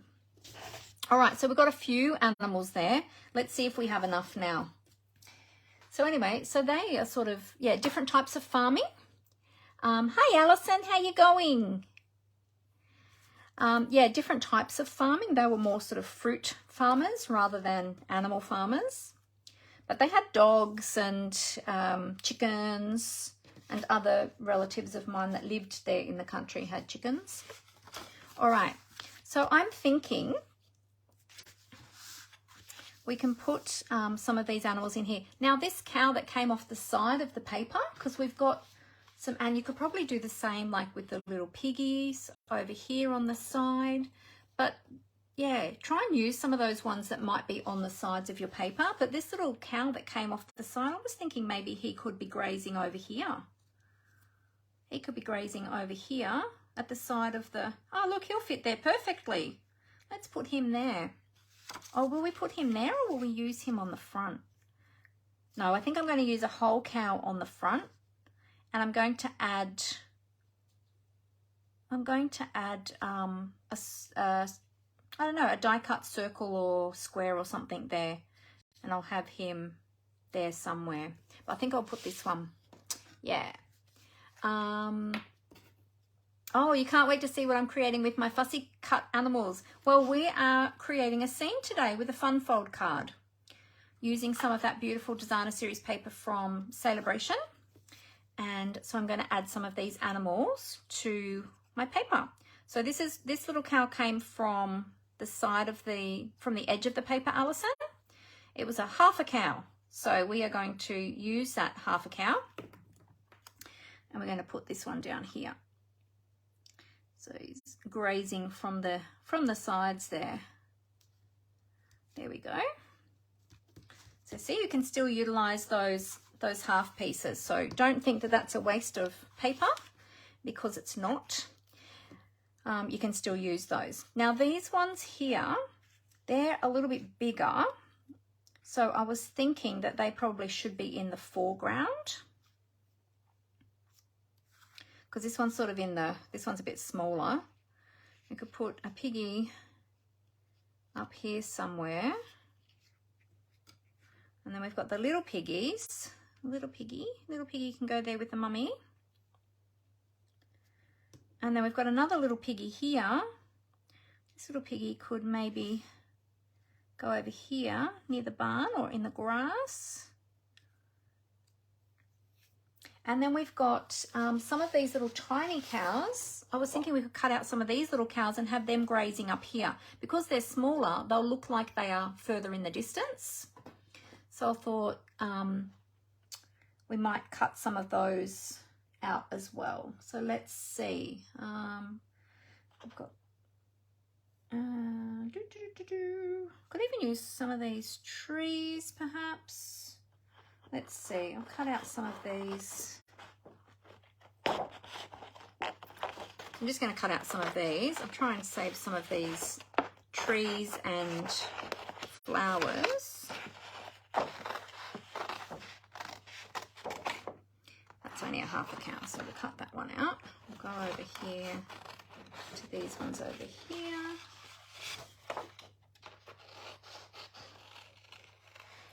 Trying to preserve some of these trees so that we can use those on other projects. Sorry, I'm probably cutting that off camera then. So grab a few of these cows. There's another one over here near the side. Let's take him.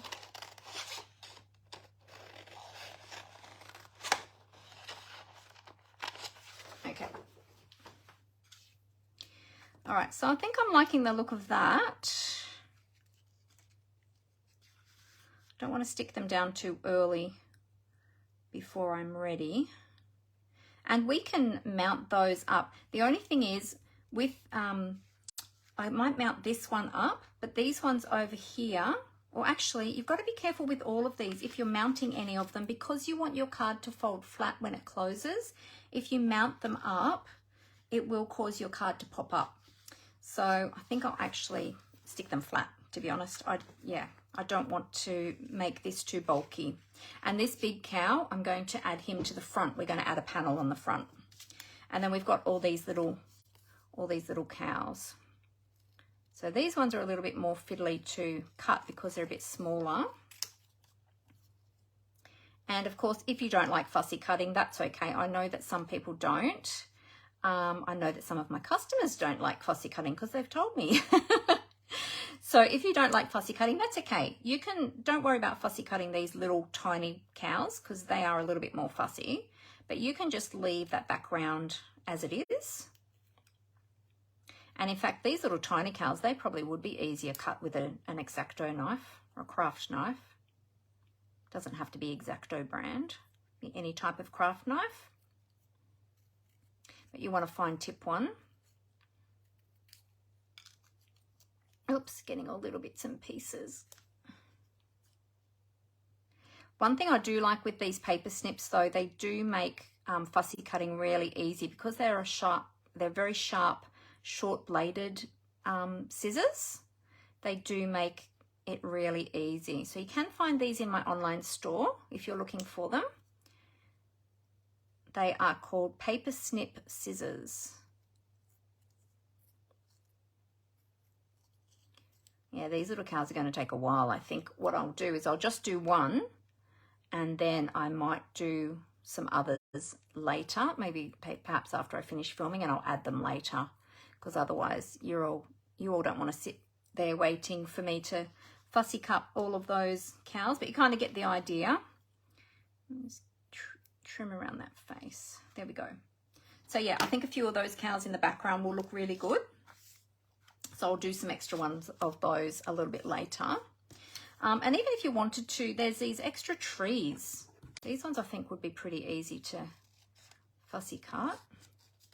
Could put some of these trees in the background as well for just added dimension. When you're fussy cutting, if you've never fussy cut before, just hold your scissors still in your dominant hand and turn the cardstock with your opposite hand. So you're just holding the scissors and opening and closing the blade in your dominant hand. So I'm right-handed, of course, so I'm doing that with my right hand. And that way, by turning the cardstock, you're not trying to sort of skew your scissors and get them into all sorts of weird and wonderful angles. Okay, this tree's a little bit more fussy than I thought, but I'm trying to rush it so that I can get it on there to show you. So it's probably not the best fussy cutting I've done, but that's okay. You'll get the idea.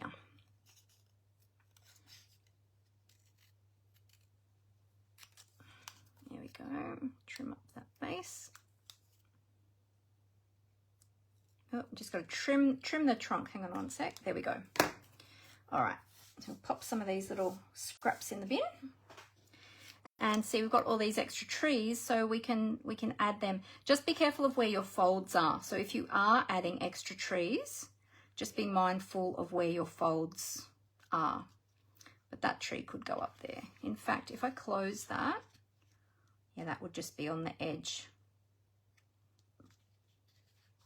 That might be okay. Actually, you know what? That tree might even go with the cow. I might save that tree.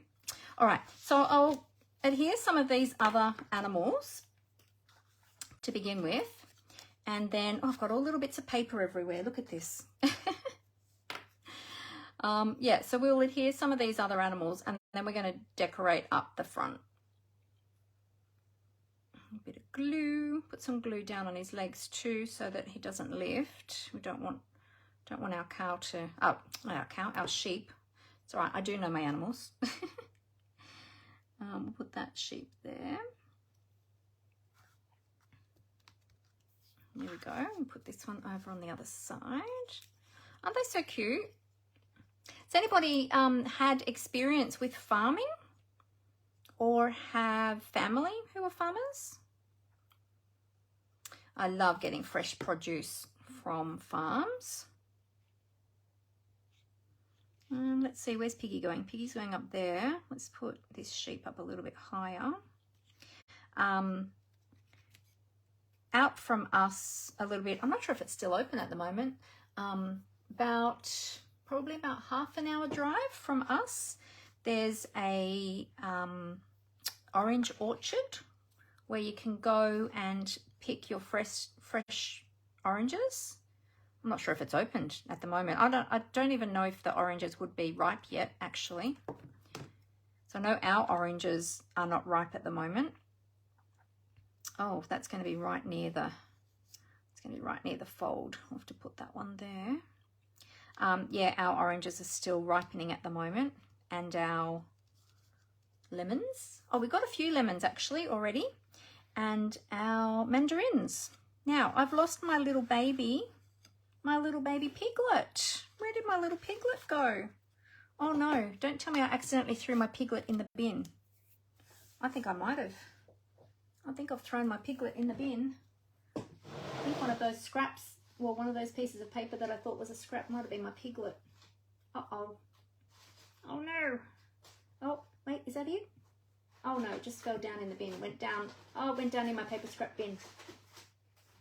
Oh, I think I'm going to have to cut another piglet.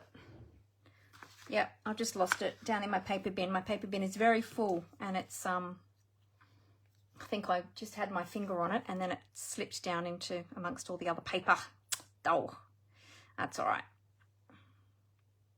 That's all right. We've got more piglets where that one came from. Actually, I had 2 piglets. I had 2. Did I accidentally throw them both out? Oh my goodness. Let's have this cow grazing up here. There we go. And we'll add some extra cows up there later. Oh, I'm so annoyed about my piglets. I think they might have been the cardstock that was upside down. They probably flipped over when I closed my card. And then I've accidentally thrown them out. Okay, well, I'll just quickly cut this little piglet and we'll just have 1 piglet. I can always add more later. You could go crazy with all these animals, really. Like, there's so many that you could just add. This one wasn't too hard to cut, actually. So let's just cut another little piglet. Poor other little piglets. Got trashed in the bin. Oh, that would have been 2 because it's got that pattern on the back. And I picked up the pieces of cardstock that had that pattern on the back and I threw them in the bin, thinking they were some of the offcuts. But I think they were my piggies. It's all good. Don't want to chop off his little tail, his little curly tail. There we go. Okay, we'll just use that one little piggy. And I might add an extra little piggy later. All right, so we'll put this one. Now this one, I have to be careful where I put this one because we've got the fold right there. So I'll have to put that one just there, sitting with the mummy pig. A bit of glue. There we go. And let's just have that little piggy just sitting there with mummy. There we go. Okay, so yeah, and I want to add some more cows here in the background. So it looks like that we've got a herd in the background there, but we will come back to that later. All right, now for the front panel. Oh, hang on, let me go back to your comments. I was seeing some comments here.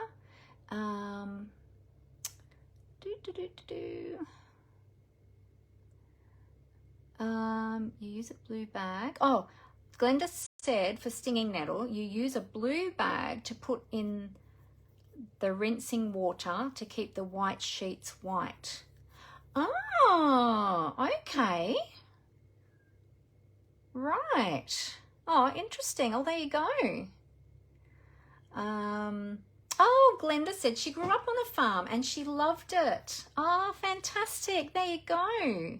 Did you have animals on your farm, Glenda? Did your family farm particular animals or vegetables, or what sorts of things did you have on your farm? Oh, hey, Betty, how are you? Betty says that her husband and her were dairy farmers for over 40 years. Oh, wow. Wow, hard workers. Dairy farming is hard work. I've seen, not that I've seen it in person. Well, actually, I have. I have been somewhere at some stage when I was younger. I remember going to a dairy farm and seeing cows being milked. I can't remember where that was. But yeah, lots of hard work. Being any farmer of any kind, I think, actually is hard work. Yeah. Martha says her grandfather had a pig farm in Malta in Europe. Oh, wow. So interesting. And Alison says her in-laws have 7 acres. They have some sheep, bees, large vegetable patch, and some fruit trees. We're very lucky to get produce from them, as it takes so much work to produce, but we are always so grateful because it's such good quality. Oh, that's awesome, Alison. Fantastic. And Amber says the scene looks so much more full now with the extra animals. Yeah, and I think once I add the herd, the rest of the herd of cows, I think that'll add to it too. And I might even add some small cows over here too. Or actually, wasn't there there was a half a sheep or a half a pig or something? Oh no, it was the back end. I need the front end of something. I might even put another sheep coming in here from the edge or something, but I want to do the front for you first anyway. So let's do the front. Now we can add some ribbon, and we've got lots of different ribbons here that we can add. I've got my ribbon box next to me. So I thought I'd pull out a few and we'll have a little play. We've got some natural finish ribbon here. I've also got some gingham, some black and white gingham, but because I thought that might go nicely too, because, you know, country, gingham. I've got a brand new roll here, but I thought before I open that roll, I'll test just with this extra offcut piece that I have from my previous roll to see if I like that. That could look good. What else do we have? Let's see. We've got some woven ribbon. Oh, was this the one that wasn't available anymore? Was this the one? I can't remember now which one. There was one I used the other day and it's actually not available anymore. I was like, oh, whoopsie, that one. Don't know how that one snuck in my box. It might be that one. Not sure. Maybe we better not use that one. We've got this one, the Old Olive and Sahara Sand Twill ribbon, because I thought the twill ribbon might be nice. So it's sort of more natural. The Old Olive is probably not the right colour with the greens that we've got there. What else do we have? Let's see. We've got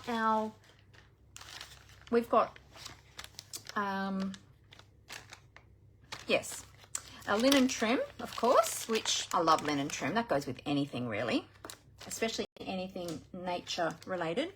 I've got my Baker's Twine Essential. I've actually got a whole heap of old white Baker's Twine because my white is the one that I use the most. So we've got some of that too. Oh, look, I've got some old linen thread too. Might use that up first before I open up my new roll. What else? There's all different. Oh, I know. What else? I have the window pane check evening evergreen. Would that go? Oh, no, that might be a little bit too much. I think with the blue. I think that one, not that one. I love that Stampin' Up! Has got so many options for us. And then, of course, there's always my go-to, if I'm ever unsure, is my crinkle seam binding ribbon. Because it is white, it goes with anything. You can colour this with your Stampin' blends to be any colour that you want. Well, within reason, with the colours of the Stampin' blends. So that's always a great option as well. So, all right, so let's keep all of those ribbons out. We'll keep them there. And let's work out what we're going to do with this front panel. So I brought in my Stylish Shapes dies. I thought I might do a stylish shape on here with my cow. I was thinking either a circle or a square, but I don't want it to be too big. I was thinking maybe if I put it up here, I could perhaps put my cow on it up here. And then you've still got the piggies showing down here. What do you think? We could die cut a white, where's my white cardstock? Here we go. I had some pieces of white cut. I'll cut a white circle and we'll just see. I think the next size up would be too big. Oh, actually might be okay. Maybe I'll die cut both. I might die cut both of those and then we can decide. All right. So I'm just going to trim this piece of cardstock down to fit through my mini machine because I've got my mini machine here and I always forget how big my plates are. They are 8 3/4 centimeters. So that's just under 3.5 inches. All right. So I'm going to cut my white cardstock so that that will fit through my mini machine. I'll just quickly do that off camera for a minute. There we go. Okay, so we've got a piece of white that's going to go through our mini machine now. Alrighty, let's move our card over out of the way. I've got all these little bits and pieces of die cut. Oh, hang on a minute. Where's my cow? There's my cow. Oh, I'm losing all my animals today. They're all running away from me. Okay. We'll bring in the mini. Now, when you're using your mini machine, it isn't desirable to use it on paper. Now, I am using it on paper today because I've got my grid paper down because I'm crafting. But when you're using it at home, it's best not to use it on paper or anything like that because it will slip around a little bit more. Because it's got rubber feet on it, you want the rubber feet to grip on sort of a more sort of slick surface. So like your desktop, your bench top, they'll grip much better on that. Whereas on paper, they don't really grip very well. So if you're finding that your machine is sliding around a bit, then take it to a different surface and you might have a better success with it. All right, so I have got my base plate number 1, my clear plate number 2, which I am staggering back a little bit from the first plate. Then I'm going to put my cardstock down with my dies with the cutting edge face down. And we're going to pop both of those through together. Just make sure you've got a little bit of space between them because otherwise it makes it too hard for the machine. If they're right up against each other, it makes it very hard for the machine to cut them.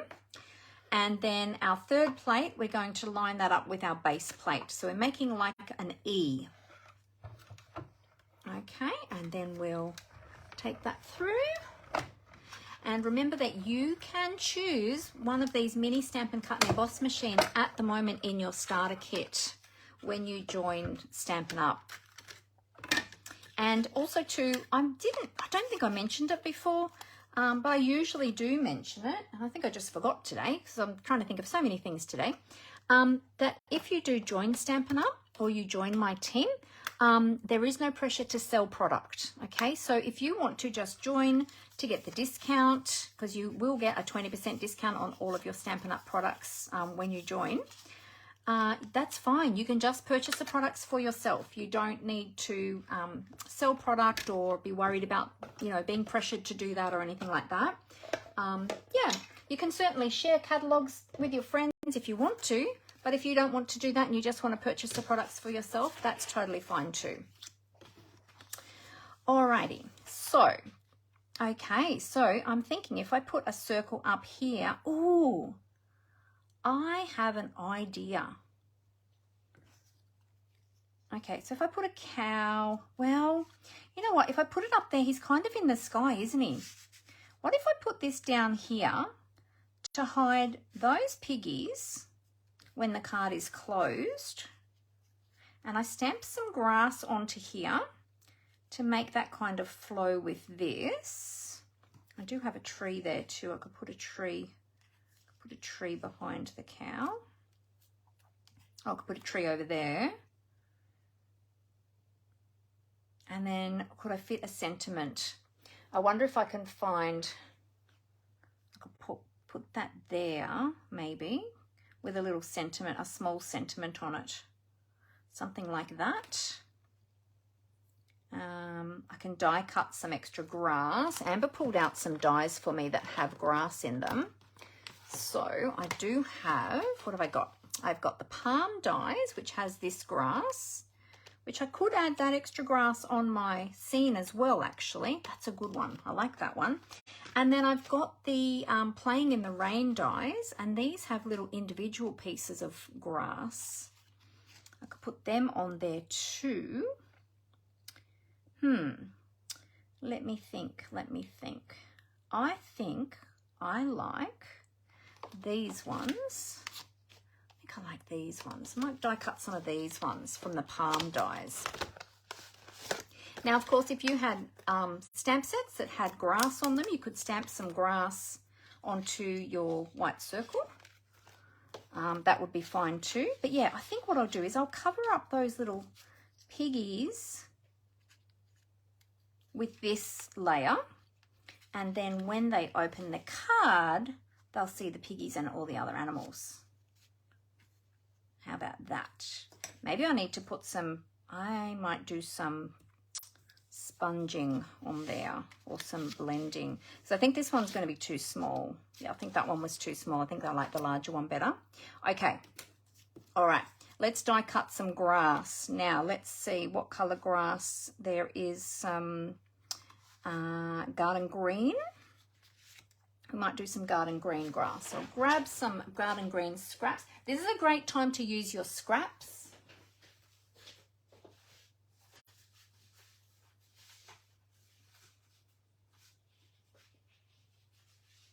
Whoa. I grabbed one scrap and look, they all came out. So that's all right. Let's see. Oh, look, perfect. Let's use that scrap. Let's use that one. All right, so bring our mini back in. I'll just move my card over and cow and tree. We'll do a little bit of grass die cutting. We'll see how that looks. We're going to trim it up, of course. Now, there's lots of different ways, of course, that you can decorate the fronts of these cards with a panel, with ribbon, so many different options. There's just, yeah, a vellum circle. Oh, that could be a good idea too, Glenda. Yes, yes. Glenda said, yes, we had animals grow crops, and I had a pet piglet at one stage that we bottle fed 200 pet lambs. Oh my goodness, 200. Wow, that would have taken such a long time every day. Because I guess they would have needed several feeds a day too, wouldn't they? They wouldn't just have one feed a day and be done if they're babies. Wow, what amazing experiences. I bet you've got lots of stories to tell from growing up on the farm. All right, so we've got a little bit of grass here. So we can put some grass here along the bottom of our circle. Yeah, let's do that, and then we can trim the excess off. I like that. Yeah, I think that'll be good. Maybe I should do a bit of blending first. Should I do, let's see, what have we got? Because if I put it there with the cow,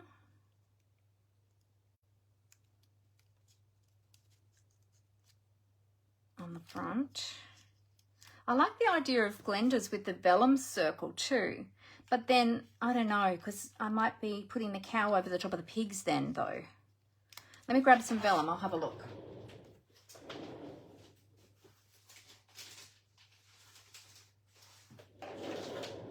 All right, so if I had a vellum circle, so it would go about there. I had that there, and then I put my cow on. I guess I could have the cow down the bottom then, couldn't I?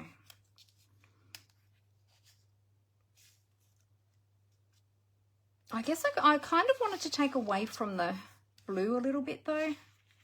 Maybe the vellum will be a bit too...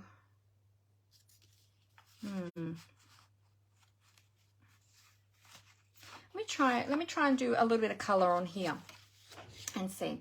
Let's bring in some balmy blue and a blending brush, and I'll do a little bit of balmy blue in the sky. But wait, is that going to be in the right spot?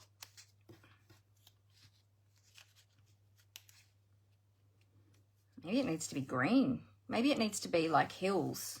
Or this is yellow. Maybe I need to follow that sort of colouring with the green and the... Okay, what do you think? Do you think I need to do a bit of colouring on this, a bit of blending with ink on this? And should I do it in the colouring of, like, to match the scene? So should I do some green and yellow and maybe some darker green? Or should I put it up here and put it... I don't want the cow in the sky though. If I put it up there, then the cow's going to be floating in the sky. I don't want the cow floating in the sky. I just wanted it as an additional little, I guess I could put it there because then he could be higher up in the paddock and the sky could be up behind him. Leave it white, you think, Amber. Not put any colour on it. Oh, you like the white circle now, Glenda. Okay, all right, I won't put any colour on it. I'll leave it white.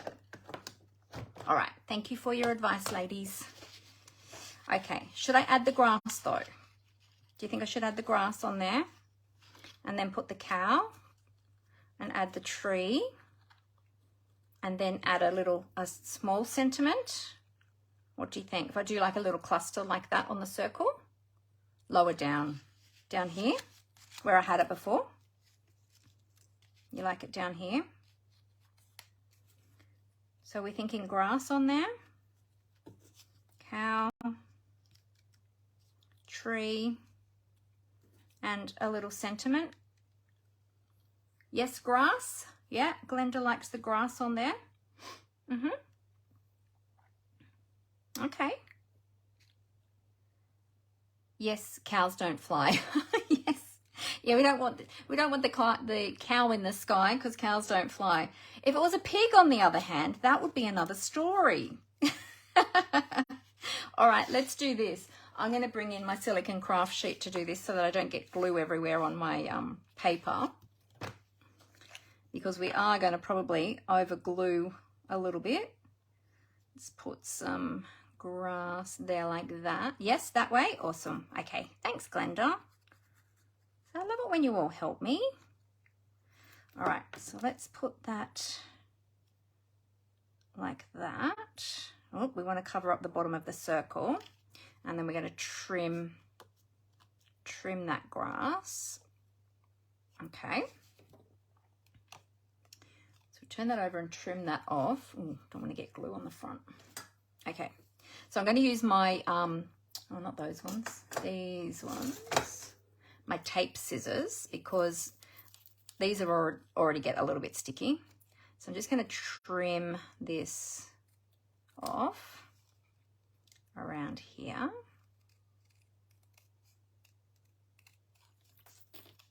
Oh, an extra little bit there. There we go. Okay. It's got some grass on there. Oh, I didn't trim that very well just there. That's all right.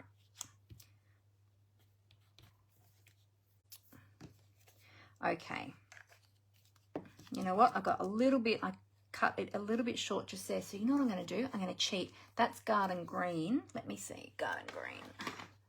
Garden green. Garden green.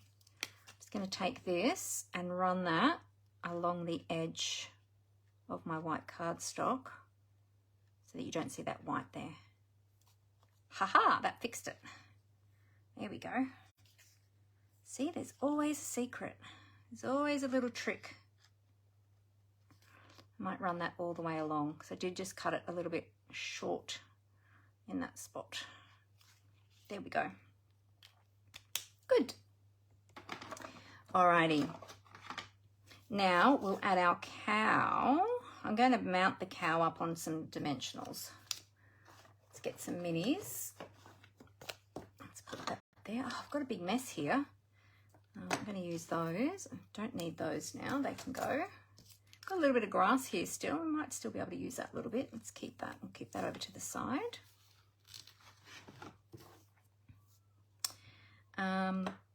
Got our label there as well, and our tree, so we need those. All right, let's put some dimensionals on our cow.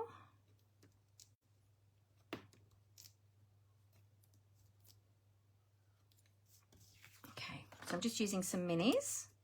I'll take the backs off of those. So if you're not familiar with our mini Stampin' Dimensionals or our regular Stampin' Dimensionals, they're just mounting foam, and they're cut into hexagonal shapes, which is great. It means that we don't need to cut them, and so they don't make our scissors sticky. Question. Should I have had the cow behind the grass or on the grass? No, I think it needs to be on the grass. No, I think I put him on the grass.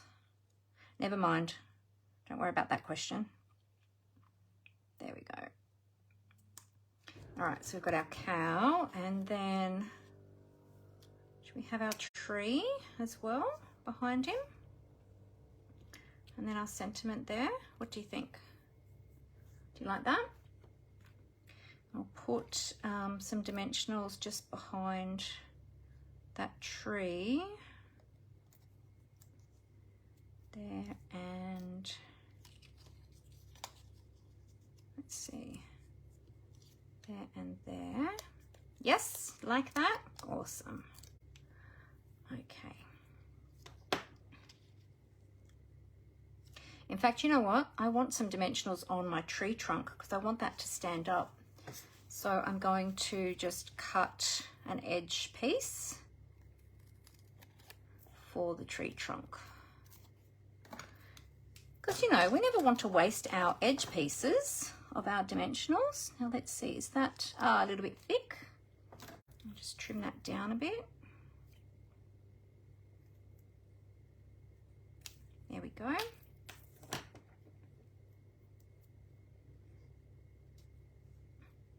All right, so I'll put that on our tree trunk. Oops. To go straight, not crooked. There we go. All right. And we'll tuck that down behind our cow there. Alrighty. Now let's just check. Oh, got that dimensional just sitting out the edge, haven't I? Didn't move that over quite far enough. Oh, because there's another dimensional in the way there, that's why. Okay, well, that'll be okay because it's going to be on the card front. It's not going to stick to anything else. All right, and then we'll have our sentiment label. So what I'll do is I will adhere this to the front of the card, and then we'll add our sentiment label because I need to find a small sentiment now that's going to fit in there. Oh, I haven't done ribbon. Ribbon. Do we want some ribbon? Do we want some ribbon? Let's see. If we had that on there and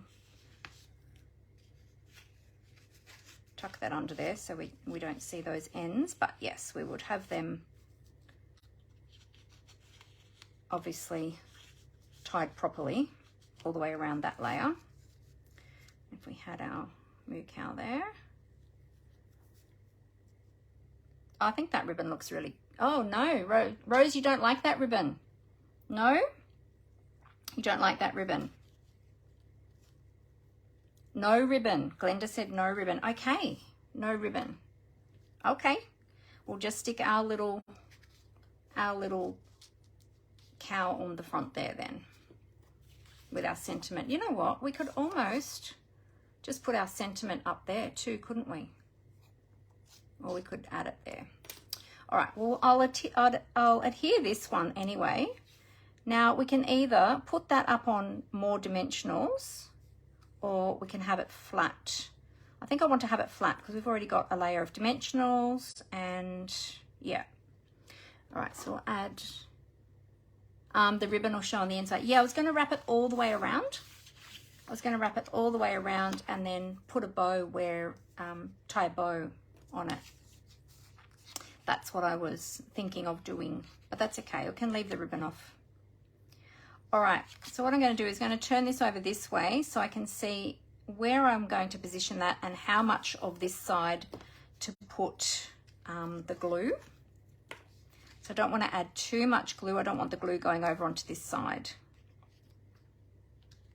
Make sure I've got that tree lined up straight. Yeah, okay. So I'm going to put the glue in from the edge a little bit. Okay, we'll flip that over. And that's going to go there like that. And just make sure that that glue is inside that edge because we don't want the glue on here because it'll stick to here. Okay, so you've got to make sure that glue's on that inside edge. So I'll give that a good rub from this side. There we go. Okay, good. All right, now a sentiment. We need a sentiment. Okay, so I was wondering if there were any small sentiments in my Sale-A-Bration sets that I had out that I might be able to use. There's hay there. Oh, hay there would be good because hay as in, I mean, it's spelled different, but hay as in hay, you know, the cows eat hay. So I think that one would be good, actually. That turns out very well. Yes, thanks would also fit. But I think hay there would be good. Let's use that one. The ribbon would break up the seam on the inside. Oh, I see what you're saying, Rose. Yes. Yes, it would. You're right. Yes. Thank you for clarifying that, Amber. I thought you meant that where I attached the ribbon would show on the inside. But yeah, now I understand what you mean by breaking up the seam. You're exactly right. Now I get it. I was a bit slow on the uptake on that one. That's okay. All right, let me grab a block. All right, now I'm not sure if this stamp has been used before, so I might do a few little test stamps. I've got some scrap. Let's see. Trying to grab a small piece of scrap. Here we go. There's my stamp. There's my stamp. Stamp. I don't have my Stampin' Pierce mat out, so we'll see how we go. Might need to get it out though.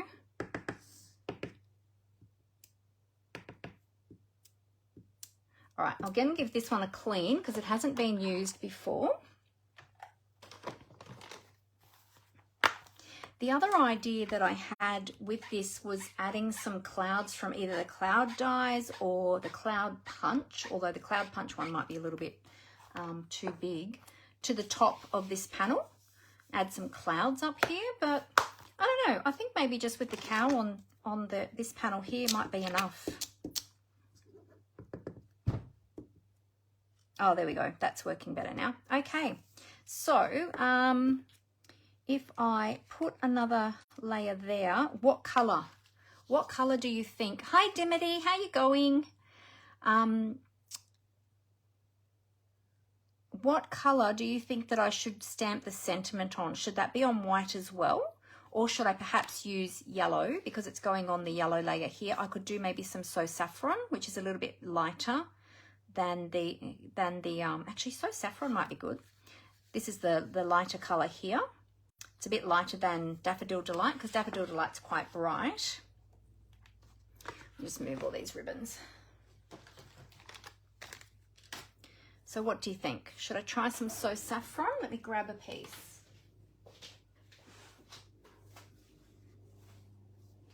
Oh, is that So Saffron? That's not So Saffron. Oh, it is So Saffron. Just grabbed out some little pieces and thought, that's not So Saffron. Yes, it is. Thought that was daffodil then for a moment. So this is lighter than the daffodil because the daffodil is quite a bit brighter than that. I was thinking maybe that might be nice for a little sentiment label. So let's have a look how that would look. We need to leave space for our die, so let's put it in the middle there. There we go, beautiful. All right, so I'm just using some black, tuxedo black Memento ink for my sentiment.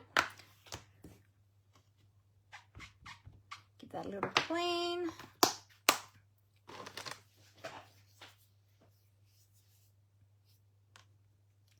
Okay, so let's die cut this and see how that will look. So I'll just trim that, run that through my mini. We'll see how that looks.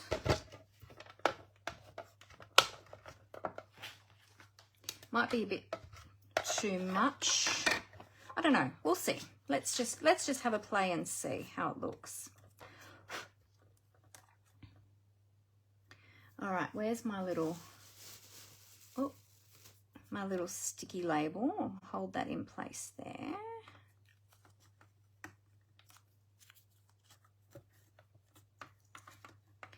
Okay, run that through.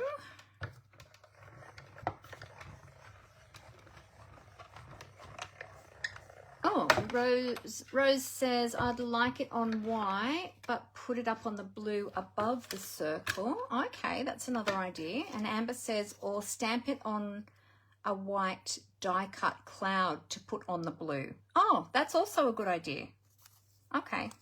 All right, well, let's just have a look and see how this looks first, and then we'll try, if this doesn't look any good, then we'll try one of those ideas. We've all got such great ideas today. I'm loving this. I love it when you help me. All right, so let's see. So that there, if I put that up on dimensionals, whoops, it kind of does sort of go with the flow of the hills. What do you think about that? If I pop that up onto some dimensionals, I could put that there. Or we can, let's see, we've got clouds. So my cloud punch, yeah, that's too big because that cloud's going to end up being bigger than the cow. We don't want that. I've got clouds here in the playing in the rain dies, and I've got clouds here in the give it a whirl dies. So it depends on the shapes of the clouds. Oh, these ones are stitched, so they would match with this stitched shape, and the hay there would fit on that. So what do you think? What do you think about that there? Could do that. All right, so that's one idea. Let's die cut some of these clouds, and we could put it up here like that. We could have a couple of clouds. Are we back? Sorry about that. Are we back? I'll just wait for a moment. Are we back? Oh, good. Sorry about that, everybody. My alarm went off. We could do a couple of clouds like that. How about that? That would be good. All right, let's try that. Let me just put my grass back here because that belongs with that one. And my label, whoops, I better put that back too. Don't want to get all my dies all mixed up. And we'll die cut a couple of white clouds. Excuse me. Where's my other white cardstock? Here we go. All right. So I'll just quickly cut a little bit of this white cardstock. They'll both fit on there. Yep. Okay. Let's do that.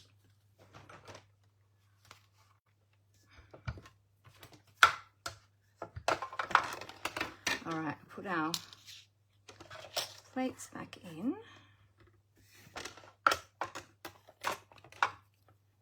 And that's still on the white cardstock. All good. Looks good. Okay, awesome.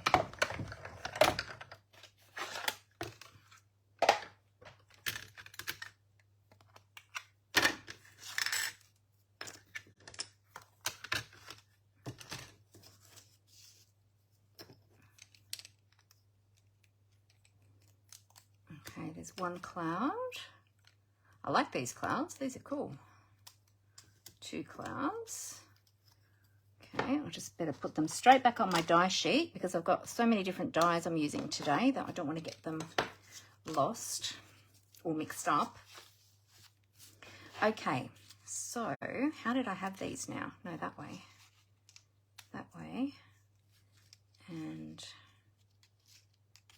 that way. That way. That way.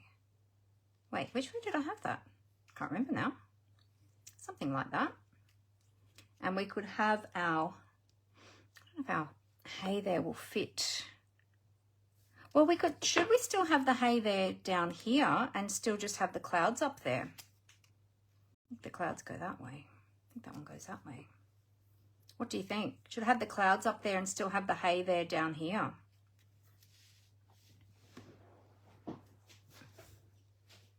Oh, I like that actually. That looks good on. Oh, Tracy likes that. Oh, yes. Amber said yes. Glenda says looks good. Okay, great. Let's do that. All right. Yep, good. Okay. That end, that's the end we want. Okay, so we'll put the hay there, down here. That flowing there, and then we'll have the clouds up here. So we'll put some dimensionals on the backs of those clouds. Remove the backings.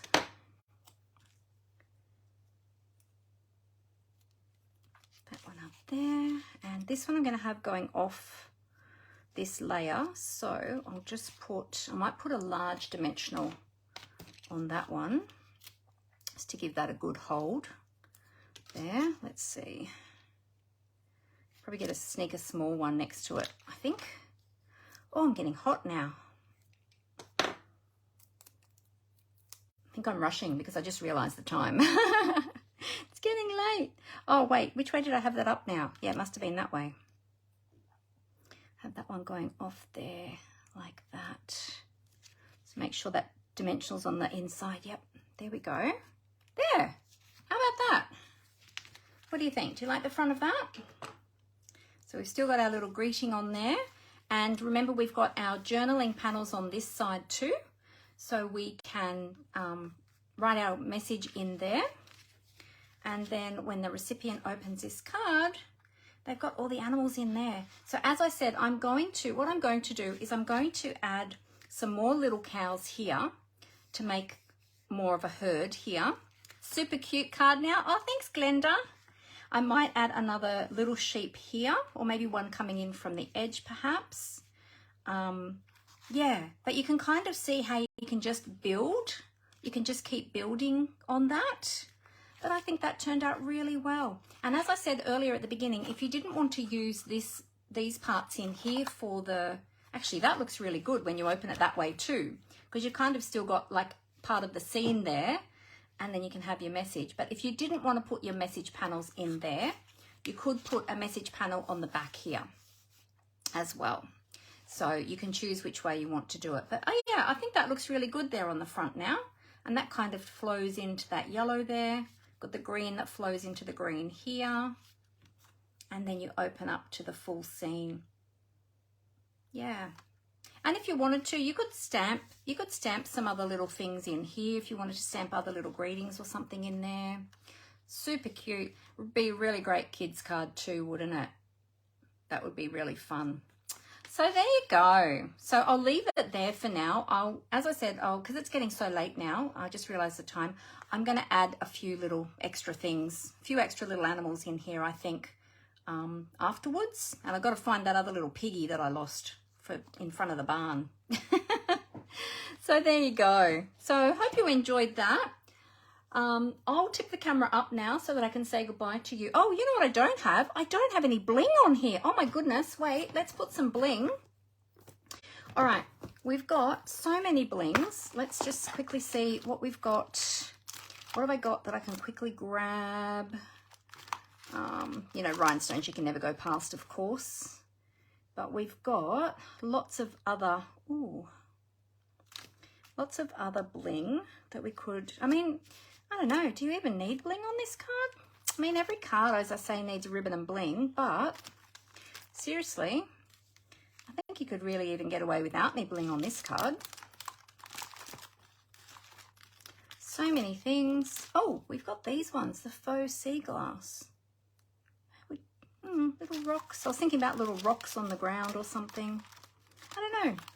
What do you think? It's a shame we don't have any fences. We could have put some metal, because I've got these ones from, what about putting some of these on the silos or on the barn or something? On the barn doors? No, they might be a bit too big. I think they might be a bit too big. Oh, on the, actually, you know what? Let's use these. I haven't used these ones yet because I only just got them recently. These ones are from the mini catalogue. They go with the, I can't remember the suite, the one that's got the motorbike in it. Can't remember the name of it. Does anyone know the name of it? You don't reckon it needs bling, Glenda? I think you could really get away without having bling on it, you know. But I've got it out now, so let's just add a few things. All right, so let's see. We could put one of these metal circles in the middle there of the windmill, and the silos, they could have some of these too, or maybe even these at the top of the silos. I don't know. Add a little bit of metallic effect there, you know, something like that. Yeah, it doesn't really need much, does it? Wonder what these would look like on the barn doors. They're probably going to be too big.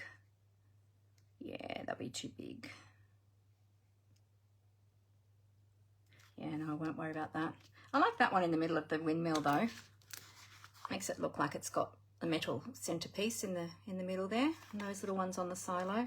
I think I'll just leave it at that. Doesn't really need too much because it's, you know, and also too, that adds to the bulk actually too, because you've got to think about that too when you're putting it into an envelope. So there we go. All right, our card is done. Our card is finished.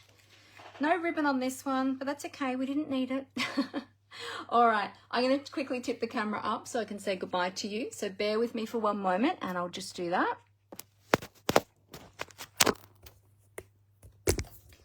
All right, here we go.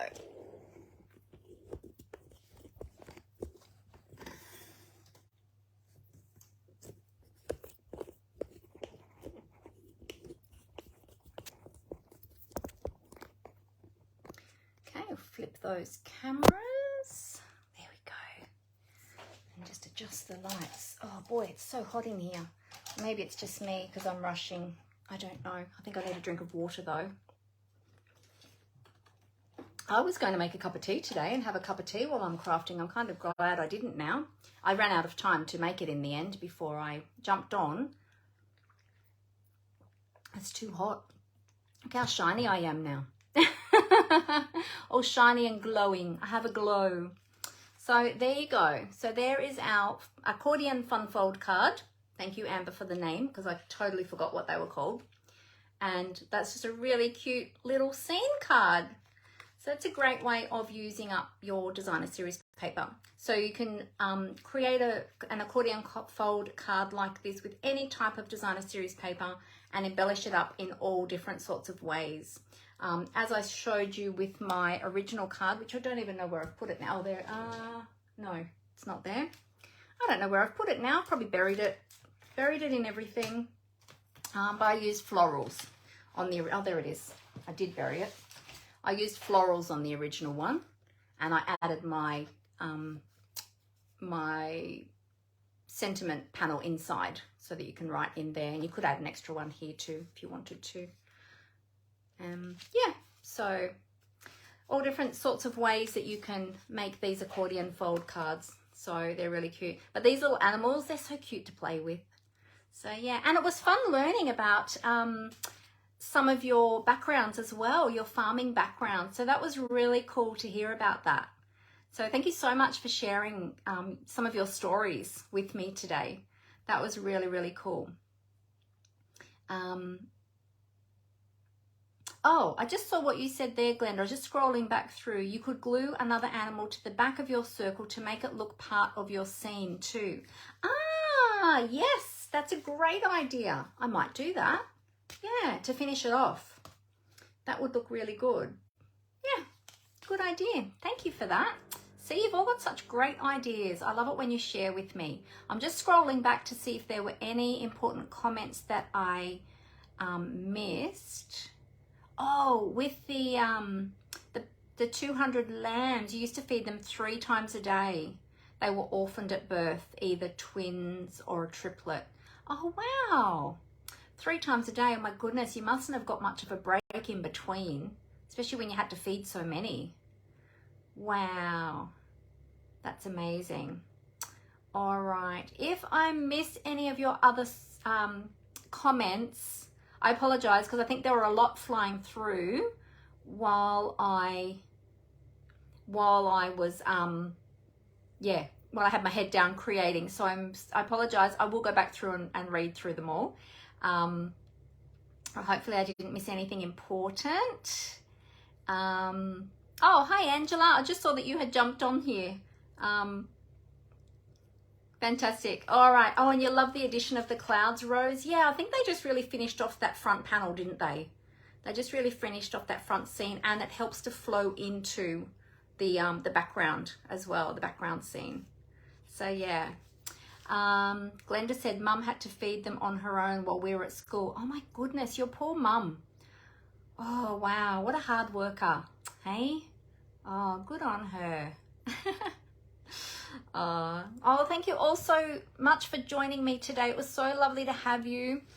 Remember that we've only got today and tomorrow left of Sale-A-Bration.